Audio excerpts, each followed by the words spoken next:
Inside Stone's Gambling Hall in Sacramento, California, you'll find Sammy's Restaurant and Bar.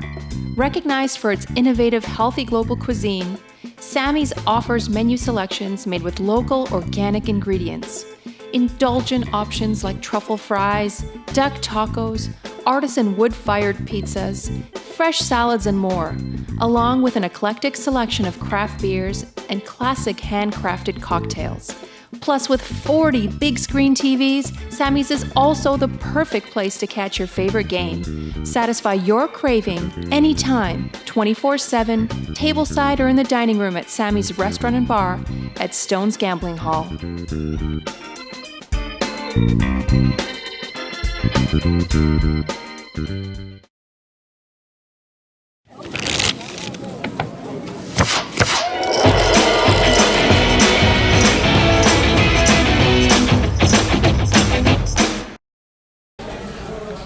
Good evening, everyone, and welcome to Stone's Live Poker. I am Jake Rosensteel here with the one, the only, Justin Kelly.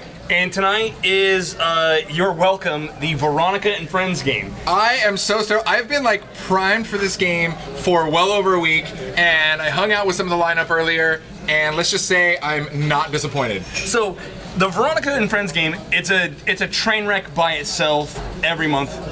Without any help. We have a very special Veronica and Friends. When I say special, I do mean Bart Hansen, Crush Live Poker. Yes. Is here with us. And if you guys saw Monday night's episode, Bart Hansen was also very active in that. Had an extremely crazy pot with the one and only Kelly. Kelly. Yeah, where we had a 5-bet crazy bluff.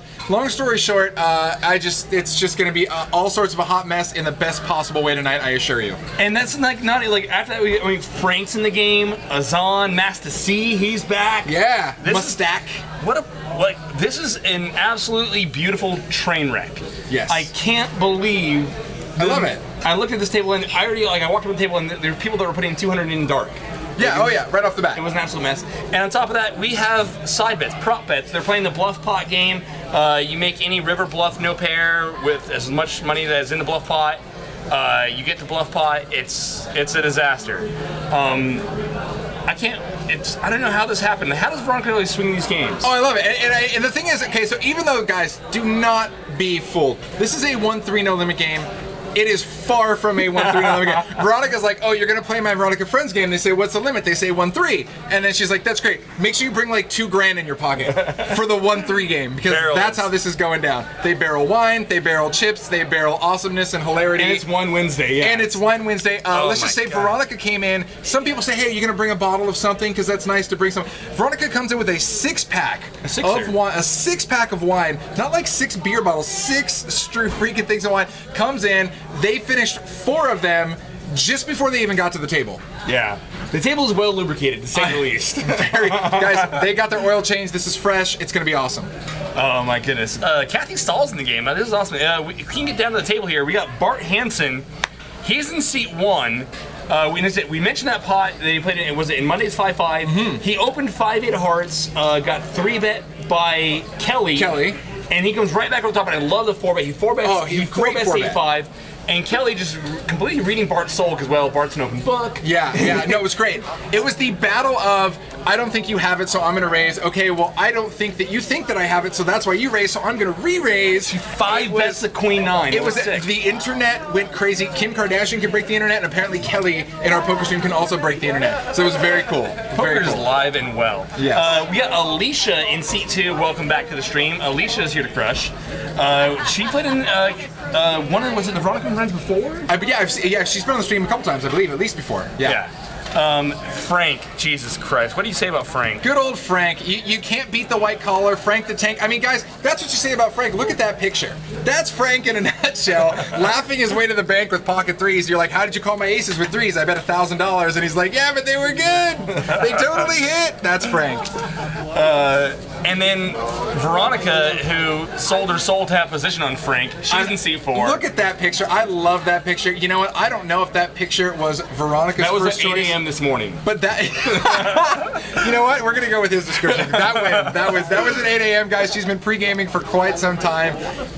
We love it. JFK Stones loves it. Veronica loves it, whether she knows it or not. Great picture. So if Veronica sold her soul to get position on Frank, what did Azan have to do to get position on Veronica and Frank? Right? Wow! What Merry Christmas to Azan here in seat 5. Ozzy's in deep. I don't want to hear about the things that he had to do to get seat 5. They're illegal in some states. Yeah. It's not okay, but you know it's good. Ozzy's in the game. Master C, seat 6. A regular in our Twitch streams chat. You see Master C in here all the time. We call him Mustack because you know we call people what we want. Most of the times because Veronica nicknamed everybody on the planet. But yeah, he's joining us as well. He brought us a couple trinkets. He brought everybody some beer from his buddy's brewery. Fantastic guy, fantastic player. Gonna be good times.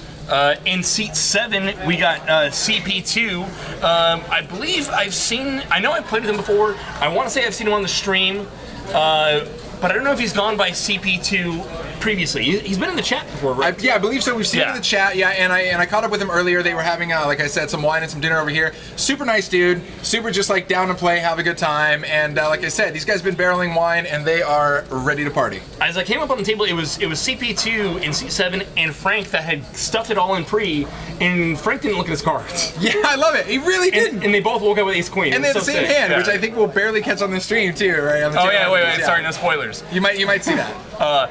Malcolm in seat 8. Oh god, Malcolm's put a couple coolers on me.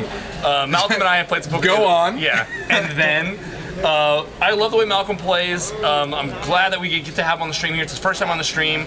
We'll see how he does. He's got his work cut out for him because to his immediate left is Kathy Stahl. Oh, good old Kathy. Kathy the Crusher. Got a couple of huge tournament scores to her name.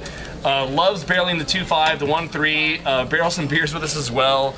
Kathy's one of the best. She was up, I caught her up in Tahoe when we were up at the circuit event. She was up there, she was barreling tournaments, and when she wasn't in the tournament, she was out there, she was crushing video poker at the bar for like 1,000 a whack, and I'm just like, dude, this girl's a savage. She's savage AF right here. Boom. Just like I expect this game to be, so.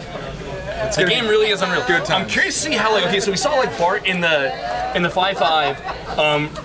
Try to kind of get a little aggro, kind of run over the table, maybe in spots. Yeah.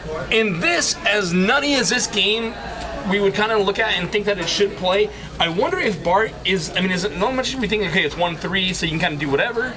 I wonder if Bart is just gonna kind of like lean back and let it all come to him, or if he's gonna really try to put the pressure on all these other players. Because there's enough pressure cookers in this table where Bart doesn't have to drive his own action. Yeah. I'm curious to see how he's going to play it. I think what we're going to see from Bart in the stream is we're going to see a lot of gear changes, right? I think that Bart's going to be like, I'm going to get like super spazzy, bluffy, funky, and then like I'm just going to play like super tight nut rock. I think he's going to be all over the place here, like in the best way, And I think none of Veronica's betting lines will make sense. Yeah, that's standard. Yeah, standard. Veronica would approve of us using the term standard, so that's exactly what that is. Rick and Barstow, Watt Bry, Edie Boom, all the regs in the chat, D-Nuts, TankX87. What's up, guys? Welcome to the sloppiest 1-3 that you will find streamed on Twitch. The sloppiest / spewiest / bestest is, I'm a wordsmith, so we're gonna go with it. I love it. Yeah, Rick and Barstow says Bart has no idea what he's gotten himself into. I'm like, I think this will be the game. This will be like the shot heard around the world. Bart is going to talk about like, oh, I was in this 1-3 game, and they'll be like, why do we care about your 1-3 game story? And he's be like, no, just wait. You're not familiar with the 1-3 game that I'm talking about here. It really is. And we've seen that before. Where a player who actually is on the list for the game. I don't know if we're going to get him in the game yet or not. Is Harlan. We've seen Harlan, run over the 10-1/4, the 5-10, all the biggest games that we have. And then, but a couple times that he's been jammed up in the 1-3. It's a whole different game, and players think on different ways, different levels, at different stakes, and this game's gonna play very differently. And on top of that, everyone's well lubricated, and so that changes kind of the thinking lines, betting lines, and we got graphics. So let's play some poker. D-Nuts, what's going on, buddy? We did play in Tahoe. Thanks for joining us, man. Very cool. Yeah, this is going to be a fantastic game. Guys, tune in. Like you said, it's a train wreck. Obviously, being train/fat train, I approve of all of this. This is going to be fantastic. These guys are not afraid, and these guys are all deep stack, too. I mean, if any of these guys bust out, you said Harlan's on the list. I know that we saw Brian on the list. I know that Hollywood was originally on the list. Like, there is just... I mean, every player that you could put in this game is just going to be an awesome time. Like, I mean, there's no other way to put it. And honestly, if we put them in this game, they better have already had at least 3 to 9 cocktails, somewhere in that range. That's the range I'm putting them on. When I walked in, we saw Kyle, the honey badger, and we were acting like, and he was playing. I think he's playing 5'10" right now. But yeah, 5'10", and we're like, dude, you're playing the wrong game. And we're like, dude, I think the 1-3 looks better right now. You're like, and he says, oh, I can't get in the game. Like, the list is too long. The list is too long, guys. You can come up with 5'10", but really, the list is too long to get into the 1-3 Veronica and Friends game. That's how we roll. Fantastic. T-Berg. Absolutely. What's love up? It. T-Berg. Ed Boom, what's going on? Oh, man. Ed Boom, yeah, man, thanks for hanging out with us. This is semi-similar. We stream some live poker. We have some good times. This is Veronica and Friends game. You can see her there, the blonde diva there in seat 4, already putting chips into the pot. So it looks like we're doing 1-3-10. 10 straddle. Yeah, $10 straddle. That's how this game plays. 1-3 mess. It's going to fold around to Kathy on the button, it looks like.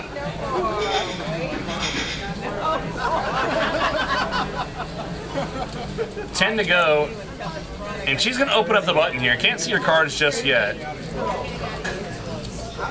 Alicia folds pocket 4s. Interesting. Frank, ace queen. He's going to make the call. Kathy made it 40 to go off the button. And you guys just sit back and enjoy this table talk, man, because you're going to get a lot of it here at this game. Top for Frank. Can't see what Kathy's holding. Frank's like cry checking. And he's just like, oh, I'm just kidding. I check. Don't worry about it.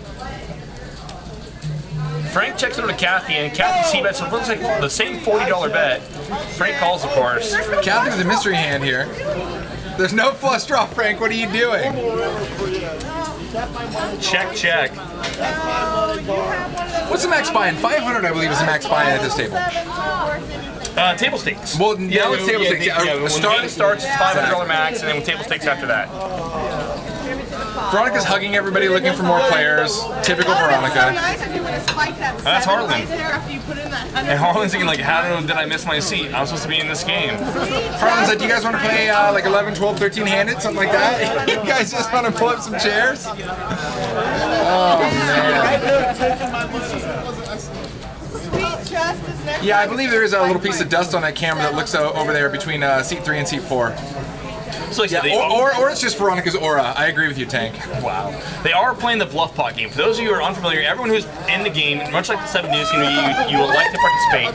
Anytime you win a pot, you throw a chip, a $5 chip into the bluff pot. And if anyone makes a river bluff, and the bet size has to be at least the amount that's in the bluff pot, and if you take it down and you show the bluff, you win the pot, or you win the bluff pot as well. So if this game goes on for a while, and if everyone's playing the bluff pot game, the bluff pot can get pretty large, and then to win that bluff pot, then it requires you to make a pretty sizable river bet.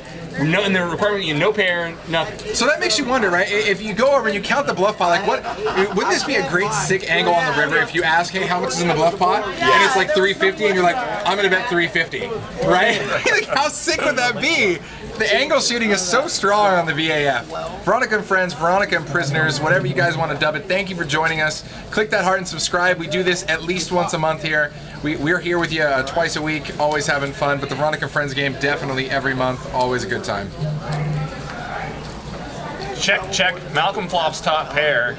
We get to the turn here. Now he's going to lead out for 35 into Kathy, who I believe was the original raiser. She cuts out a call. We're having a little trouble picking up Kathy's cards right now. Kathy's a ninja. She's like, you don't get to know my hand. So if I'm not mistaken, did Malcolm just bet 25 on the river? Sure did. 50, okay, 50. All right. right. 50, there was 2 of them there. Okay, good. Right. I was like, wow. Malcolm takes down the pot. We said it before, we said it again, man. I'm loving these new graphics here. So you can see Malcolm there. It shows plus 79. That's just the net gain for Malcolm out of that pot because obviously he had to dedicate money into that pot. And then for those of you who are just tuning into, especially for the first time, we've recently updated to the action tracker as well. So over time, you're going to see in the upper left corner of your screen, you're going to see how all the action played out pre-flop, on the flop, turn, river, the whole nine. So yeah, it's really slick here, man. I'm really digging this new graphics. 678 in the house. What's going on, buddy? The man, the myth, the legend. 678. All of it. As long as he's under that screen name. When he goes under his pseudonym, we're like, who is this guy? Get him out of here. Security, escort him immediately.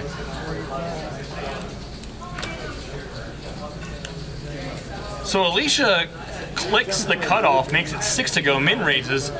Frank picks up the 7 deuce and makes it 35 to go. What a beast. They're not playing the 7 deuce game. Frank just has problems. Which makes it even better. 7-3-3. Frank outflops Zahn by a mile. Love it. Loving it. And Frank's just going to show it. He just shows it. And you know what? I think this is right. We must walk up right after this because I think we were talking about the 7 deuce game, and I was just like, oh, isn't it great when they play prop games like 7 deuce? He's like, we're not playing it, but I just did. I mean, you just love it. You absolutely love it. Bill Burkins, what's going on? He definitely enjoys your quote. Frank just has problems. I mean, they would love and not love all at the same time. Master C in the house. He's in the game. He's in the chat. He's everywhere you want to be. He's Visa. And he's got pocket fours. Life's good. Kathy, she's going to limp in the 10-6 of spades. Oh, no, she opens. Sorry. Bit of a change. We actually get to see Kathy's cards for once. Bit of a change there. Kathy makes it 10 to go with a 10-6. Frank, he's going to come over there, or I'm sorry, not come over the top. He's going to call with Queen Jack off. Veronica on the button, King Queen. Veronica's going to 3-bet this. Looks like she makes it 35.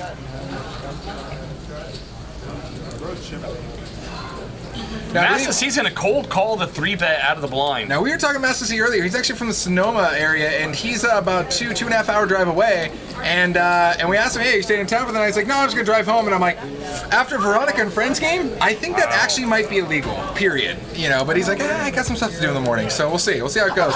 He's like, I'm probably going to end up playing all night anyways because it's Veronica and Friends. We all know how this game goes. Me and Jake will both hop in this game afterwards if I have enough money out of the ATM. That is for sure. 8-4 ace here on the flop, super rainbow. Master C flops bottom set.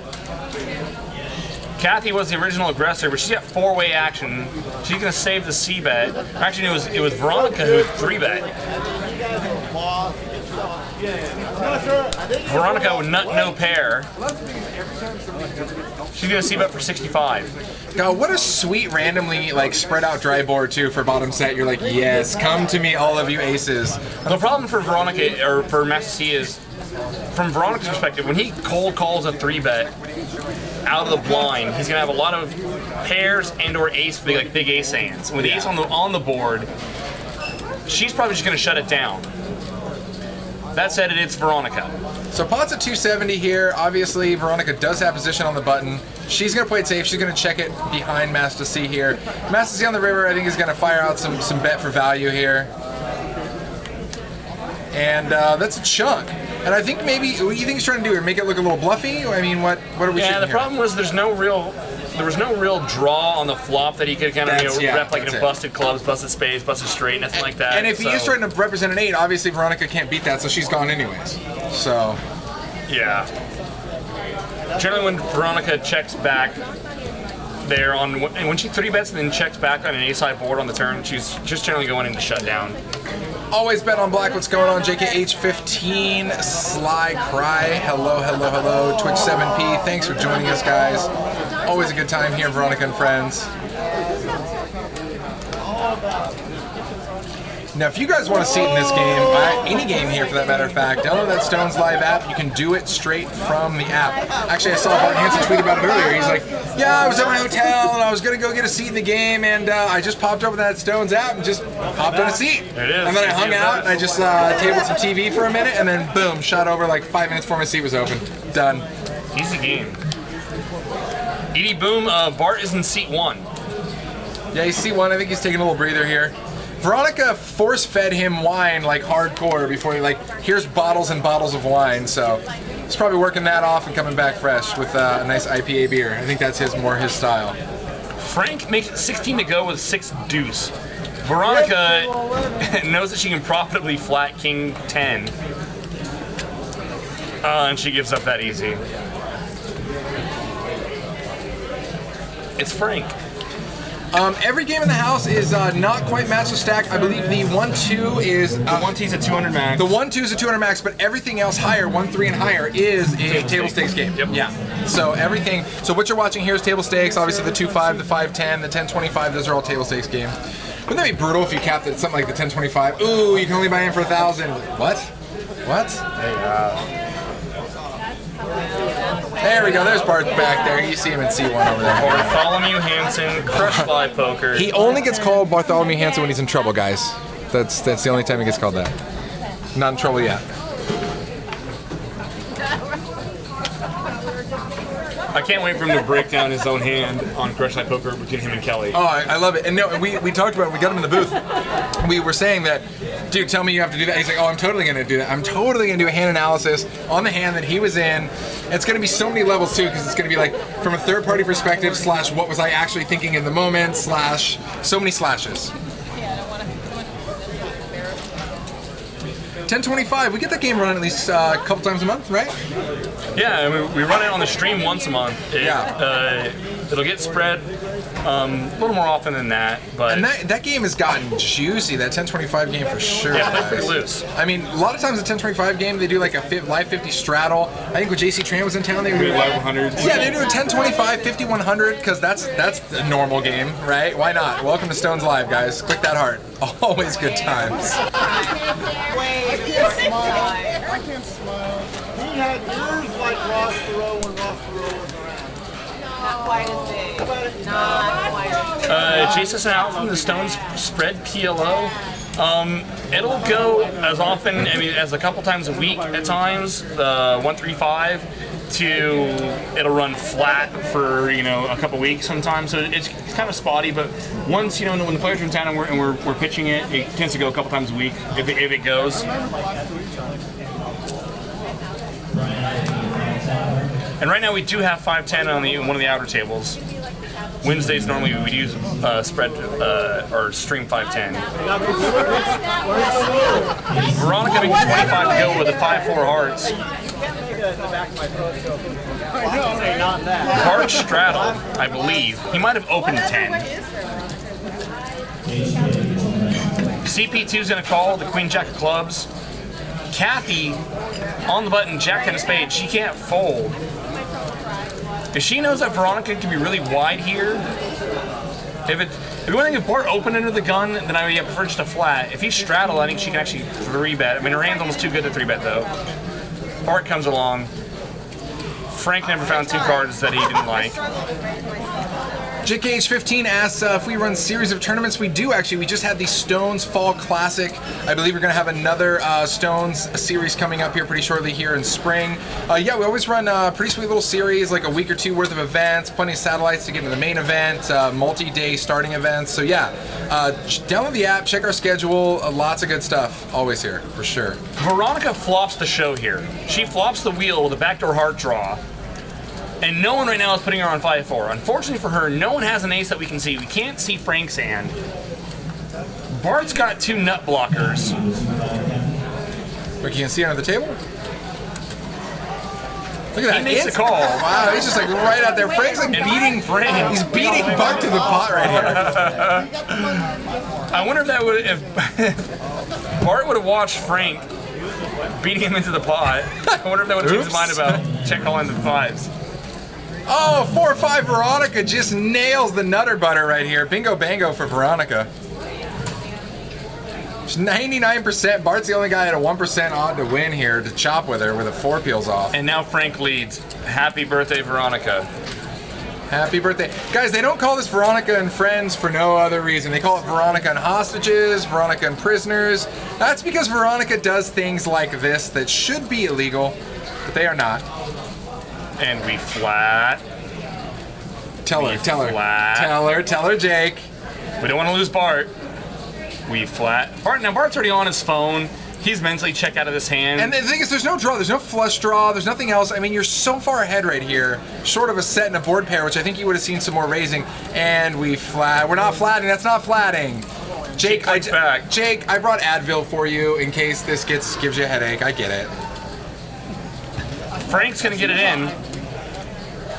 Frank don't care. I believe Frank just like, all in and a call. I might be drawing dead. I don't know what Frank has, but unless he's got at least a set or two pair, he might be drawing dead. Yep. Frank turned two pair. Sick. Oh, that is not the board pair Frank is looking for, and that's called Veronica Donation. Easy game.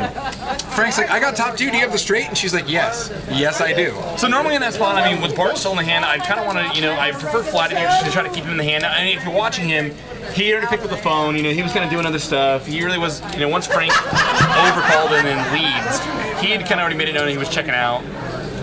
If Frank's ever got bluffs there, which it's Frank, so Frank has bluffs, then I would much rather prefer flat and let give Frank the opportunity to hang himself. Yeah. If he has two pair plus, he's probably, unless a really bad river card comes that counterfeits him, he's probably going to check call off anyway. So I would rather not lose Frank, and I prefer to just flat there. And in the off chance that Bart has mentally checked out of the hand, you can't already tell. Give Bart a chance to stick around as well. Now you saw Frank rebuy there. He pulled hundreds out of his wallet. I think that's a good sign because he hasn't gotten quite to the other pocket rubber band bankroll yet. So Frank is still pretty light in this game. He hasn't gotten too deep yet. But thank you for joining us. Yeah, Frank wasn't going to go anywhere. I think, I don't know, I think if Veronica didn't jam there, if she just flatted and she saw a river, I think the rest of the money, I think the rest of Frank's money still kind of goes in there maybe anyway. Oh, it's still going to go in, yeah. Yeah, so regardless. But if Frank's got bluffs there, I think that's why I prefer flatting. Yeah. I did not accept. By the way, I didn't call. Good old Frank justifying his action. I love Frank. I do. Frank is just so great. And, I've heard Veronica say this, off the stream, and not just because, obviously, she crushes Frank in that particular instance, but Frank's just a fun guy to have at the table, man. He's just a great dude to play with. He's always smiles. He's always laughs. He's always good times. So it's a live 6, and Frank makes it 30 to go under the gun +1, effectively under the gun. It's going to fold all the way here to CP2.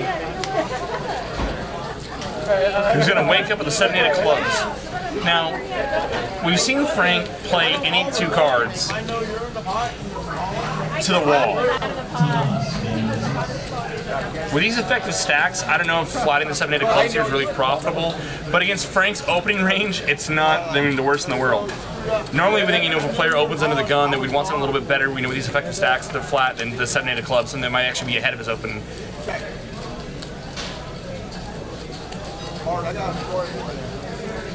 Considering that no one else had called, of course.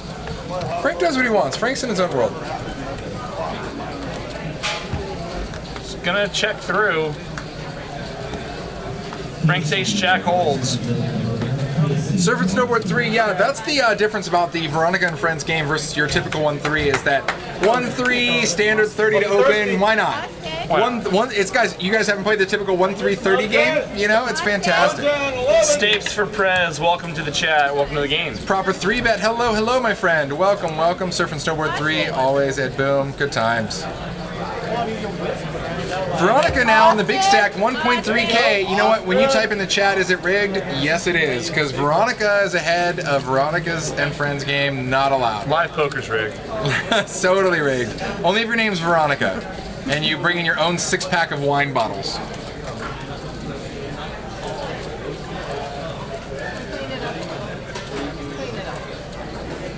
Two-Face Man 69, welcome.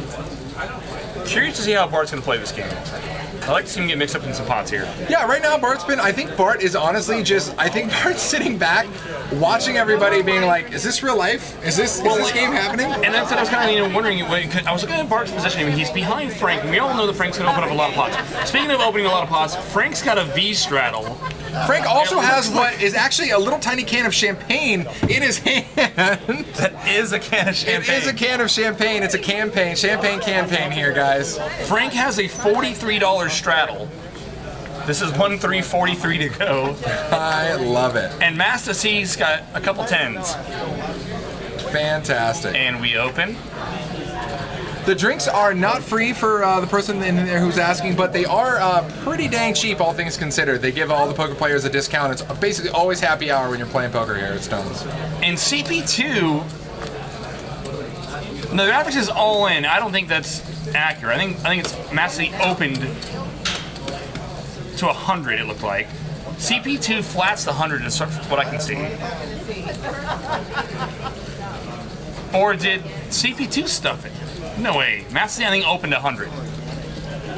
Anyhow, but yeah, I was looking at like where Bart's sitting. Wow, and Bart's gonna jam it. So it's open to 100, flat 100 from CP2. You can't see his cards, and Bart is gonna 3-bet jam 7s.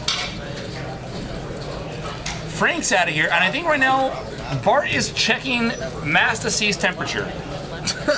How far do you want to go? In this game, for Master C to open up 100 here, I would expect him to be pretty strong. He is pretty strong. And I think Bart knows he probably has the worst hand here, and he's just saying like, I don't think you're gonna call off another $500-600 bucks with your hand, and he won't. Oh, Bart Hansen. I can't wait to see. Wow. Veronica's doing commentary at the table. She's the worst. We can't see CP2's hand. He's still in the game here. Or I'm sorry, in the hand. Bart 3-bet stuffing 7s. So yeah, CP2's range is kind of capped there when it's flats, just flats. Master C's open. I mean, you would think a hand like 10s. Ace Queen, 10s and worse, maybe Ace Queen, Ace Jack might be the kind of the top of his range there. And so for Bart, he feels he can probably 3-bet jam 7s there and get CP2 to fold better.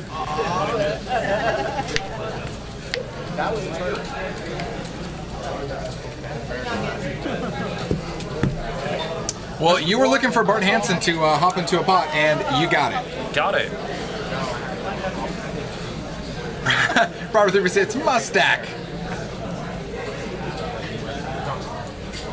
Steve Surprise likes it. And Mustack's gonna wake up with a couple 10s again. Alright. Let's try this one again. Isn't that funny? You're just like, guys, I'm gonna try this one more time. You raise with Ace Queen, you get 3-bet, 4-bet. You're like, okay, I'm gonna redo it again. Let's see what happens this time. Did Bart have 7s again? 10s and 7s again? No way. And guys, Master C there at the table. You see him in the chat as well. He says, well, shit. I didn't know I was ahead there. My bad. So he's watching in real time with you guys as well. So interesting, we saw Master C and Bart wake up the same exact hands back to back. One, it was Master C opened, Bart 3-bet the 7s. The next time, Master C opens up the 10s and Bart folds the 7s. Yeah, Master C folded 10-10 tapes.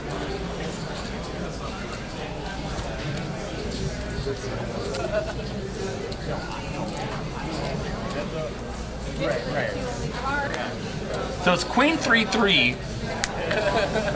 The board double pairs on the turn. I like the check back. Spades get there. The only draw that was there on the flop gets there. And now Frank's gonna lead. Master C cannot beat a 3. He cannot beat a queen, and now he can't beat spades either. I don't think Frank would lead the river on a double paired board with spades. And so if I'm Master C, kind of he's got a boat or nothing. It's Frank though. But it's when in doubt, it's Frank though.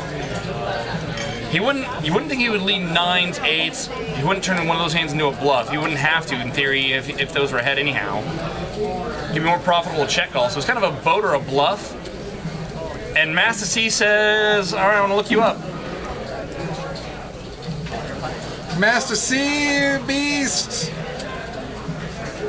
Okay, I think we had a little bit of graphic. Okay. Oh, we did have a graphic layer. Okay, I was just like, oh, why is he throwing his hand like he lost? Because it looked like he won.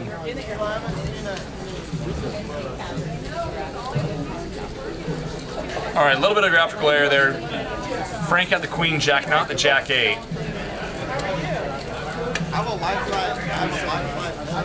I was wondering what Frank was doing there with a check calling Jack 8 on Queen 3-3, but Yeah, you were like, wait a second. it's Frank. Frank might think he can bluff spades or do something like that, but then with the board double pairs, actually pretty much shut down bluffing spades. See, I like Silver Surfer where it's like, guys, what's going on? I'm so confused right now. Why is Frank? What is Frank doing? Like, I know he's crazy, but come on now. There's crazy, and then there's just like Joker batshit insane, and I don't think we're at that point. There we go. Graphics are wrong, guys. Catching up. And shout out to our crew today, which actually has been here for like the last 8 to 10 hours, just tearing down this table and making sure that that all of this stuff is going to run smoothly. We had some graphical errors in the last stream that was due to when I believe they were adjusting some things on the table or refelting it. They shot some screws close to some wires, and you can imagine screws, metal, wires, antennas. Sometimes that doesn't work out so well when all the cards are RFID chips. So yeah, so we had our and plus we had that, and to compound with that, we actually had a faulty deck as well, because these decks are not cheap. They're a couple $100 a piece, so we swapped out decks as well. So Zahn put the straddle in. Malcolm opened to 15. Can't see his hand. Kathy flatted ace king, and on Jack 10-5, 2 clubs, kind of a wet board. this is the point where we pop up the graphic and say wet board, as in suited cards, cards close to each other, kind of scary, lots of draw potential. I'm done doing this thing with my hand. That sort of thing. Kathy, that's 35. Takes down the pot. Inside straight draw 2 overs. This is called Veronica and Friends. Apparently that's why she is the only player at the table allowed to have over $1,000.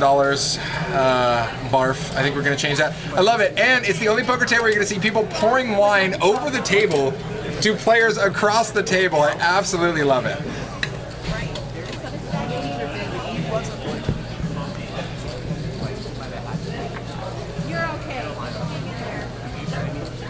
Bart's defending his actions. He's like, no, I got problems, you see. All these hands with air quotation marks.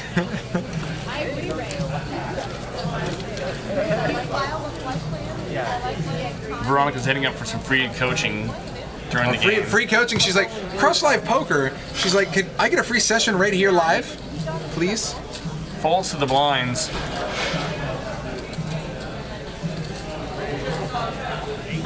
Master C straddled. Azan opens up pocket fives, makes it 18 to go. Master C's going to defend. Queen 10 off.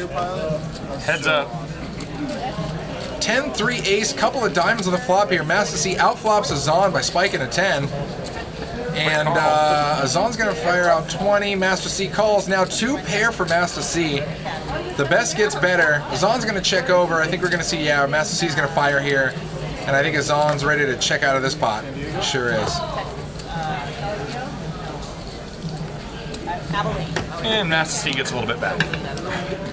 What's with the blurry camera? It's rigged. Now, I believe we just need to get one of our people over there to hop up and just hit that with a quick little rag. We got the random fly who decided to die on our camera there.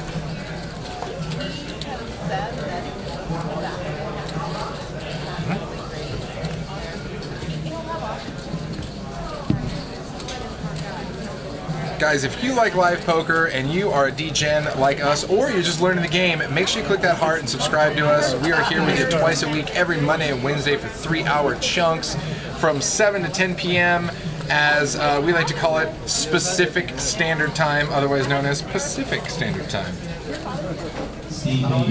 Bryce says, hot mess, 1-3. That should be our call sign right there. Well, I didn't know funny. Well, I mean, it's not what my husband is, and my son called it at 8. So Bart Hansen here, waking up with Ace King suited, is going to raise to $12. A modest raise in a crazy game like this. I think Bart wants action. Of course. There's been a lot of 3-betting going on. Reasonable amount of 3-betting going on. Master C makes a call. Frank's in as well. Jack 10-7, check that out. Master C spiking a pair and a straight draw. Frank with the mystery hand. Bart with a couple of overs and a gut shot straight draw if a queen peels off. The original aggressor, Bart here, checks up. Master C checks to Bart. He's going to fire out 25. And Frank's going to make the call. And an overcall from Master C. Brick. Yeah, I was gonna say, you can call it a 3 or a straight brick. Nobody here is like, I hope a 3 peels off. That's what we're looking for. So always bet on black. Thanks for joining us. Lingo explanations. We're actually going to work on something here where we're going to get some of those that pop up on the screen on the fly for you. It's going to be good times. But in this particular case, obviously, brick just means a card that's just absolute garbage. Nobody was drawing for a random 3 on this board here. At least that's what I call bricks, for sure. Brick. So Bart checks over to Frank. Frank bets 95 here. Gets Master C off his pair and straight draw. Bart 2 overs and an inside straight draw as well. He's got to worry that one of his cards might be a dirty out for him, one of his overs. And Bart shows that he can confidently fold ace king. Straight up. Now, if that turn was a spade, that might have been a different story. He might have came along for the ride. Couple more barrels there. Let's hang out together, see what happens. So taking a look at chip stacks here, Veronica at 1,300, Master C there in next biggest chips, 914, followed by Malcolm with 835. And you know, even our short stack, this one I love, even Alicia here, our short stack. She's at least 100 bigs deep. She's 400 in a 1-3 game, and that's the short stack. That's just good times. The game plays pretty well. Let's call Veronica and friends. I don't know why Veronica's even allowed to leave the table. Seat 4, the ghost. That's right.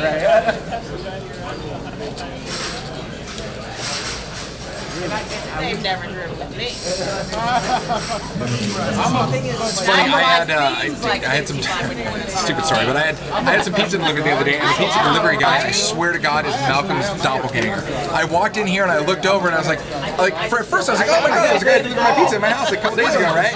And then he's playing like some fatty 2-5 game, and I'm like, why are you delivering pizzas if you're here crushing a 2-5 game? And then you get the point. It's not him, but I swear to God, he has a brother. If he doesn't know about it, I found it.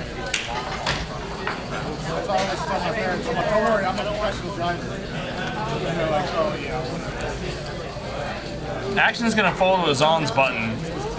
He should be opening pretty liberally here. 9-6 is more than good enough for us to open. Unfortunately for him, he's going to run into Master C in the small blind, have to wake up a couple queens. Veronica came back with this look like, you guys missed me? You really missed me. Azan makes it 15 to go, and Master C,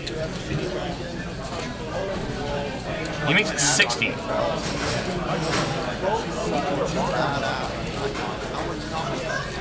Action's on you, Ozzy. Always bet on black. Is it rooted double up and walk away? Yes. Yes, it is. The answer is yes. 678 says no.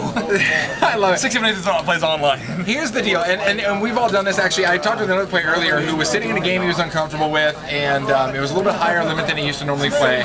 And he sat down and he spiked a huge hand right off the bat and doubled up. And then you know what he did? He just told himself that he was going to sit there for the next 2 blind rounds and just fold, and then cash out. If you're gonna do that, then I guess it's 6-7 reasonable good point. It is your money, and that's the beauty about cash games is you can come in, come out, and leave whenever you want to. As opposed to tournaments, it is your money, and you can leave with it whenever you want. I feel like it's a little bit different like online. Like online, people hop in and out of cash games. Smash and grab all. Yeah, every day, like every second, all the time, right? No, and you're right. I mean, 6-7-8 is absolutely right. It is your money. You can do with it what you want. I do feel like if you jump in a game, get a fortune double, and then just immediately hit the road. Because we've all sat down in cash games. I've sat down in cash games and I woke up very first hand. I'm not even done unracking my chips. I wake up with aces to somebody's kings. I completely stack them. If I just re-rack my chips and walk away, like guys, I'm the asshole. There's no way around it there, guys. I mean, so really, it's generally good form, not bad form, good like form. Peter Pan, good form, to hang out and just see a blind round or 2, and then if you gotta leave, you gotta leave. I get that. I think that, but at the point, it might be equally rude if you're intentionally just sit there and just occupy a seat at the table and not even play your cards, then you might as well get up. But they don't know that. Nobody will know that. You might just get garbage. You might get aces and then garbage. I'm just saying. So Bart versus Veronica, 7-8 versus 8-9. Bart out flops Veronica here, spikes a 7. Puck says, he'll never do that at a home game, but he'll do that at a casino, so who cares? I mean, to each their own, potato. At the end of the day, if I win a big pot, I generally like to give it at least a full blind rotation before I cash out. That's just me personally, if I stack somebody. So Bart's going to go ahead and c-bet here for 35 with a 7-8. He did make a pair of 7s. It's a very wet board. Veronica now turns him. The one card she needs. She spikes the 9 against him. Veronica check calls with a cut shot. Or no, she didn't check call. She called in position. 132. She tables it. Look. Bart knows. It's like that's the one card you could catch. I mean, I guess that 10's good too, but come on. It was about the worst card. Yeah, 10 or 9 is one thing that Bart does not want to see come off on the turn. I like how Bart can just laugh. Ah, loud noises. At least she didn't 5-bet me with, you know, Queen High. There we go. Now Bart over 1,000 here. Finally, somebody else over a K. And again, for a 1-3 game, when you got a couple players with 1,300 and 1,100, life is good. That is a solid, juicy game. Thank you for joining us, guys. Thanks for tuning in here. Take a lot of time to do that.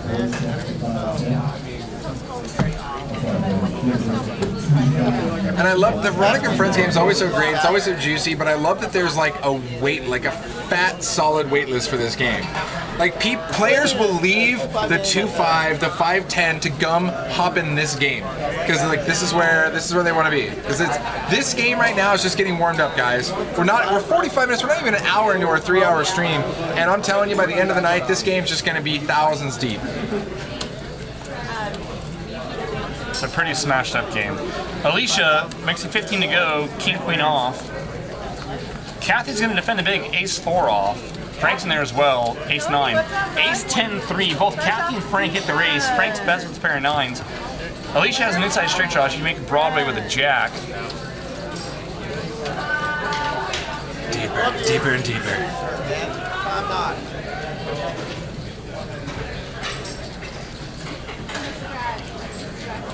Frank, he bet his ace. He bet, looks like 30, 35. Kathy check calls her ace. And Alicia, not getting the worst price in the world, she's going to draw to her inside straight. Pillbergen says, Justin, Jake, what stakes do you guys play? What about you? I eat steaks. I like it. Generally speaking, I stick with the 1-3 game. Sometimes I'll jump in the 2-5 game if I'm feeling a bit splashy. When it comes to cash tournaments, though, unfortunately, or fortunately, I guess, there is no cap on my ridiculous tournament buy-ins. Like if it's 500, 1,000, 1,500, whatever, like I'm in. Let's do it. Me and tournaments, we get along. So Kathy picks up an inside straight draw on the turn. She check calls from Frank again, who bet 50. She bricks out. Frank's best with his 9 kicker. Check on the river. Frank shows that it's good. Wop Ride needs money, he's getting my game. Yeah, Wop Ride's, I think he's definitely ahead. But, you know, we talked about this, guys, before. We talked about different stakes people play, different bankroll management techniques, etc., etc. At the end of the day, really, it's important to know that you really can't be playing above your means. You can't be playing outside of your comfort zone. When you're playing with, and any poker player will attest to this, if you're playing with scared money, you're doing it wrong. If you're playing with the scared money where, you know, you lose it, you're going to lose your entire, you know, your mortgage, your rent, your whatever, and you really can't afford to lose that pot, it gets bad quickly, and you're just not going to make the same decisions or choices that you would normally make. So definitely never play with scared money. Bankroll management is very, very important. Play with scared money. Calm down, Abraham. The sun's going to burn out. We're all going to die. Let's live a little, die a little. Okay, fine. Call 1-800-GAMBLER if you're listening to Jake's advice. Veronica makes it 15 to go with the Queen 10 of clubs. I'm going to hack that number and forward it to a 1-900 line and start charging people by the minute. Malcolm, 7-5 on the button. He likes his position. He'll make do with the hand he's got. Kathy with a King 10. Always bet on back. Says, what does backdoor action mean in poker? Generally, well, you see, thanks for asking. When a man loves a flop, or a woman, but how do I explain this? And the flop goes deeper and deeper to the turn. 4-way action, top 2 for Malcolm, 7-5 Dewey. Everyone else bricks. And Bart is gonna donk bet, and Veronica calls him out. She immediately says donk bet. Bart leads out. He figures that board's going to miss her opening range a lot. Unfortunately for him, it smacks Malcolm. He's going to flatten a 30. Kathy's out of there. Heads up, and Bart is drawing very thin, and now he might be in a little bit of trouble. Oh, he's got some. Bart He's makes got a some pair. outs. Did you guys hear that? The 6-8 gets there. Perfect, Frank. But Bart can still get value in his mind from, you know, any 7, any 5. Bart now no longer is bluffing. He's actually hoping to get called here. He doesn't want to get raised, but he wants to get called.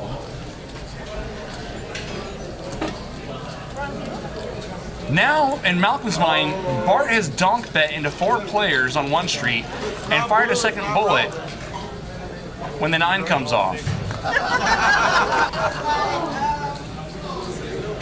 Oh, Jesus, Bart got there. Of course he does. A better top two for Bartholomew. When he picks up the 9 on the turn, I'm like, God, why do I feel like he's just going to get all the way there? There's 240 in the pot. Gonna be back out here. Look, somebody was hoping for the 2 clubs on the river. Well, it's the next best thing, guys. So Bart definitely does go running better 2 pair than Malcolm here. He checks it over to Malcolm. Oh, so nasty. He lets Malcolm set his own price here, hang his own noose. Ay-ya.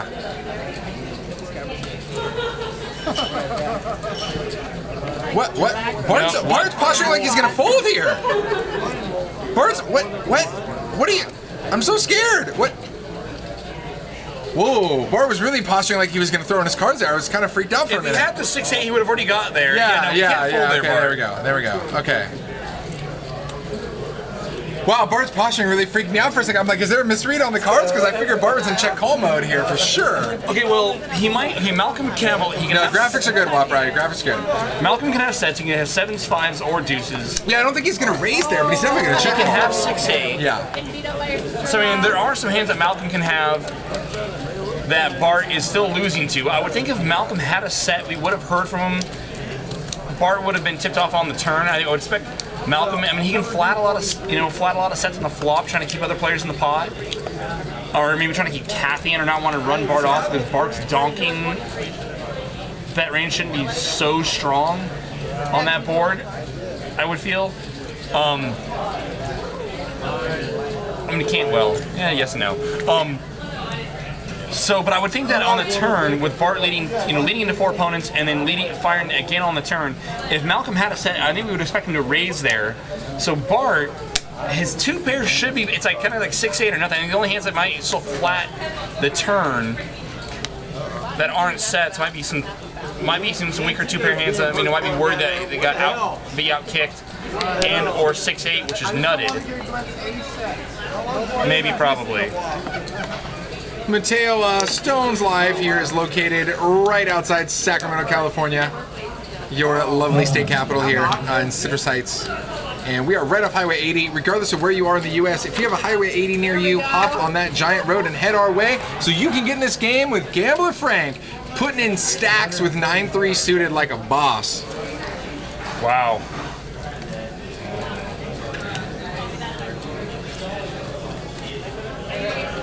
Frank with a 9 tray says, eat it.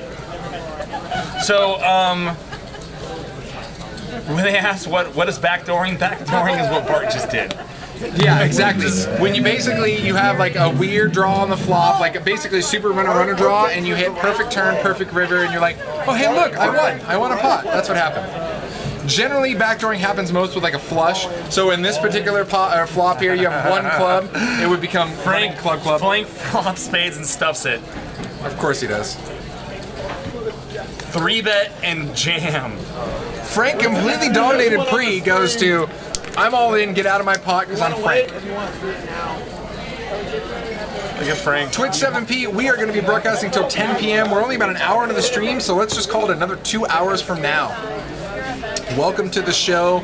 Grab a cocktail, grab a friend, light a fire. It's going to be good time for the next 2 hours. So you saw Frank flick Azan a chip there. You see that little stack of chips there to Azan's immediate right. That is the bluff pot right now. Looks like it's up to about 50, 55 bucks maybe. So in the bluff pot game, if you make a river bet the size of the bluff pot or more, and you show no pair, you get the bluff pot. Now, have we awarded a bluff pot yet? Not yet. No. You mean, whoa. You mean at this table of all tables, they actually are having hands? Well, they're not getting to the river. Okay, fair enough. Alois Zilla, what's going on? Thanks for joining us. Live 15. So live 15 from Veronica. Master C, Queen 10. And we open. Master C makes it 35 to go. I'm digging CP2's shirt, dude. Duh. Malcolm's just going to flatten the 9s. I think he can 3-bet there as well. I told you that at no point. The old backdoor 2-pair draw. Classic. Super standard. Frank now pocket 8s in the big blind. Is really Ron? What's going on, buddy? Welcome, welcome. All the usuals. It was open to 45 from Master C. Malcolm flats. Frank flats, and now Veronica getting laid about $1 million to 1. I'm sorry, what'd you say? Caught myself there. Veronica's gonna call off, or I'm sorry, she's gonna call the King Deuce, and we have 4-way action here. 5-6-3. Veronica flops an inside straight draw and a King High flush draw. Everybody else kind of whiff city. Frank with an overpair though. He might, and so does Malcolm. They might both decide to do a little battle of the overpairs here and kind of get protected. Malcolm bet 75. And that's exactly what's going on. And Frank is stacking out chips to call, and he's trying to do the quick, snazzy extra bonus points call here. Oh, he's not. Oh, he's not. Wow. Now that Frank folded, I would like to see Veronica raise. No, she just calls. Surprise! I thought Frank would get a little splashy and come along with that, but I guess not. And if you're Veronica, you just get there. It's easy. Is this why it's called Veronica and Friends? It's called like I get every draw in Friends, or what? Monster. Malcolm, we now lose to a lot of hands, and we check. You can get value from draws, yeah, but a lot of hands just got there and are already beating you. And Malcolm doesn't listen Now to it's the brutal. commentary. If you look at the outs in the corner, Malcolm only has outs to straight the board to chop. That is not a good situation to be in. And with Veronica, we have the wrong end of the straight here, but we do have spades. So if anything, she says, even if I beat here, I have a redraw to a better hand here by hitting a flush. Yeah, no, Veronica, I don't think, and we just get there for Veronica. We get there and then we re-get there. Oh, God. Why? Just so many whys. Check. So many questions of why. I really thought she should be betting there. She just flips it over and says, shim it. On that board, especially when spades get there, he's never value betting 2-pair or worse. I mean, we can keep bluffs in if we check to him, I guess, but I don't think he's bluffing that often. I would definitely expect Veronica should be, I think she should be leading there, trying to get paid off by a 7 or one of the other deuces. I think Veronica, I don't think Malcolm was at a call. So we can, if we want to be results right now, Malcolm wasn't going to call. But in the long run, I think Veronica should definitely be leading that river. It's funny because I was in the booth the last time with JFK, and he talked about being results-oriented and how you try to always be not results-oriented, and I'm like, why are you throwing me in with polar opposites? Stop. Every time he's like, well, we're going to play this one results-oriented. I'm like, Jake is just rolling over right now. I was watching the show, and freaking out. Jake is just like popping Advil like Skittles right now, just like, oh, I have a headache. Yeah, Malcolm is having a rough orbit. Master C waking up with another big pair. He makes it 15 to go with kings. CP2 flats the ace-jack. Malcolm comes along with a suited king. Veronica, queen 10 suited. And I've seen Veronica get herself into trouble here before. All right, she's going to play it right. She just calls. Ace deuce 5 here, couple of clubs. Malcolm, king high club draw. CP2 does his spike his ace here. Master C, of course he has kings because ace magnet fires right in the flop. No surprise there. CP2 is going to go ahead and bet his ace. He bets 30 into Malcolm's flush draw. And Malcolm, it looks, ooh, Malcolm just grabbed bottom of the stack like he was thinking about going for a raise here. Oh, shit. Malcolm is going to make the call.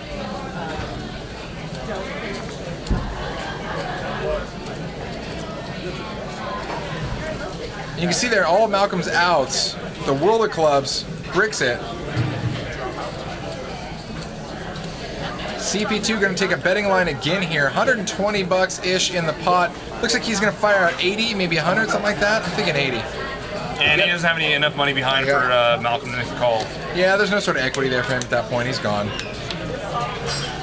So guys, when you checked out those outs in the corner, by the way, we calculate true outs here. So let's say somebody else folded a club, another couple players folded clubs. We pull those out of the possible outs. So even if you normally think, and based on a full deck, that they would have 10 outs, but it really only shows 7, that's because 3 players, or 3 of the outs were folded.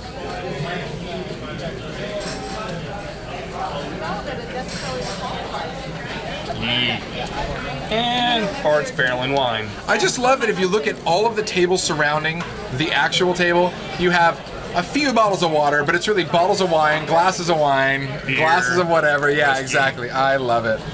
Fantastic. Master C pairs all night long, makes 3s now. Welcome to Stones Live, guys. Veronica and Friends game 1-3, the juiciest 1-3 game you're going to find. Thanks for tuning in.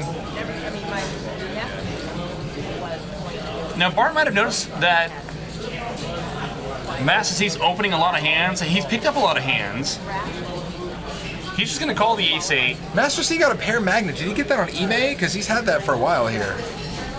Veronica calls out of the small blind king 10. Ozzy, 9-10 suited in the big. Hell yeah, he's coming in. Ozzy.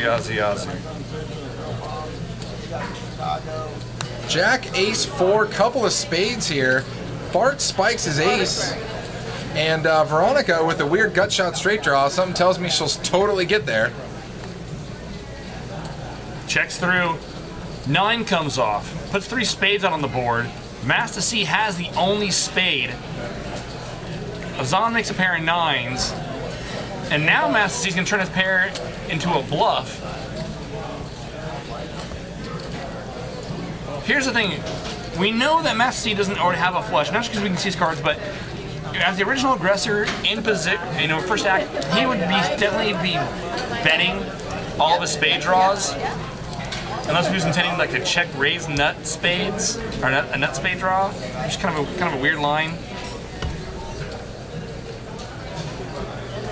He now checks over to Bart.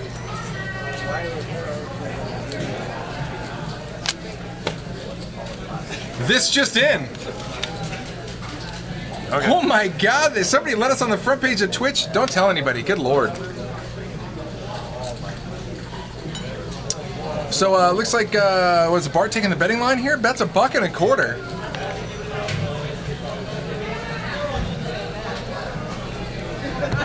I really like how we deliver our news memos here. Whack, this just in.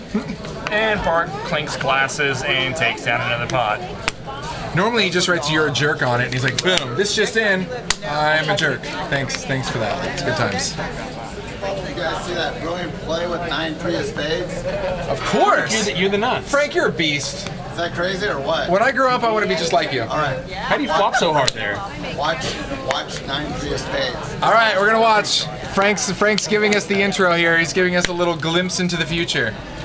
Frank's well lubricated. We already saw 9-3. We already saw 9-3 of spades. Frank the Tank, one man, 6 bottles of wine. What will happen? Oh, he'll tell us what already happened. That's exactly what will happen. I love it. Good times.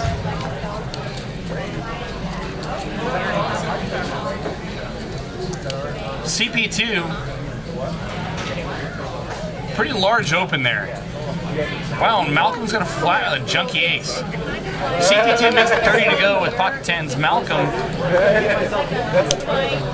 has had a rough go of it so far. Bart has this look on his face like, this is the most fun I've had in like a lower / weirdly higher limit stakes game in a while. He's like, well, okay, I'm in. So, I mean, CP2 has not been opening a lot of hands, and he's not playing incredibly deep. I think flatting the ace-7 here is just kind of setting money on fire, but, I mean, what the hell? It's Veronica and Friends, Guys, why not? burn money, guys. Come on, I mean, what else? Never mind. It's good. Frank calls 30.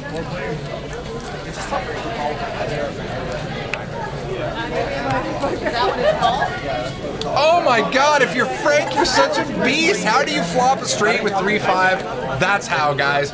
Frank flopping the bottom end of the monster here. Second nut flop for Frank.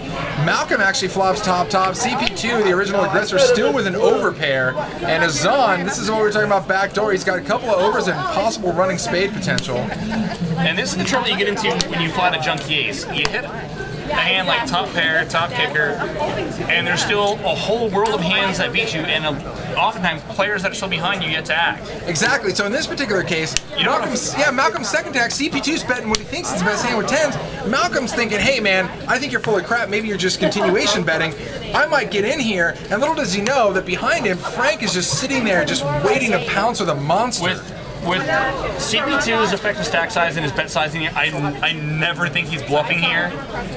And this is what sucks about like when you call A7, when you flop top, you probably need to be full. And Malcolm knows it; he gets away from it. But that's why like I said, flatting E7 there is just hating money. Danger zone.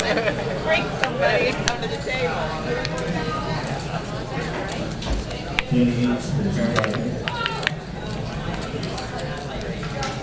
And if Frank raises here, if I'm CP2, I'm not folding because it's Frank. Well, plus CP2 doesn't have that much behind, right? Well, yeah, it doesn't have that much behind, but Frank can also have hands like 6-5, 7-5, 4-5, one pair of straight draws that you're still ahead of. I mean, you really want to be playing lots of pots. So Frank's gonna flat call it here. Frank's just smiling, having a good time. He's like, dude, I'm just hanging out. I already paid off Veronica. I'm way ahead in this pot here. CP2 needs a lot of runner help. That's not gonna work. That's gonna give the check mark to Frank. CP2 is going to ship it, Frank snap calls, and CP2 does not like that. And he's drawing dead. He's like, so do I have any outs? And he hasn't even tabled yet, it's game over. The straight got straighter. Hi-ya. Frank! 5 high, like a boss. Dude, I know, I was like, can we gotta screenshot that look there that CP2 just gave him. The eyes like, yep, we've all done that look, like, dude, really? And there's another one of those bad stories that starts with, so I was playing it with Frank. Yeah, I was playing it with Frank, and then Frank's like, I had 5-3, right? We're like, we already know where this is going. Duh, sick burn wop, right? Jeez. Is that the top box? I am orchestra shouldn't be folding the weak case now. With CP2's sizing and his bet sizing out of his stack size, I don't think he's ever bluffing. With what he bet at that point, yeah, he wasn't bluffing. Yeah. Looks like Master C's going to do a little seat maneuvering here. He's going to move over.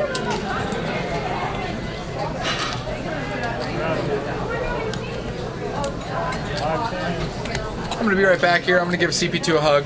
Say goodbye.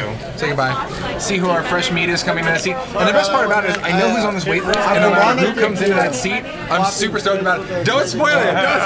No spoilers. Don't look over there. So I believe the straddle is on, and Bart makes it 30 to go. I thought you were coming in. I was long, so I'm coming over there, so I got a pretty good idea who might be coming into the game. I was like in that middle, being in the middle of you. Bart with the 6 out of clubs. So is there a board system? Takes it down. Don't worry about it. We got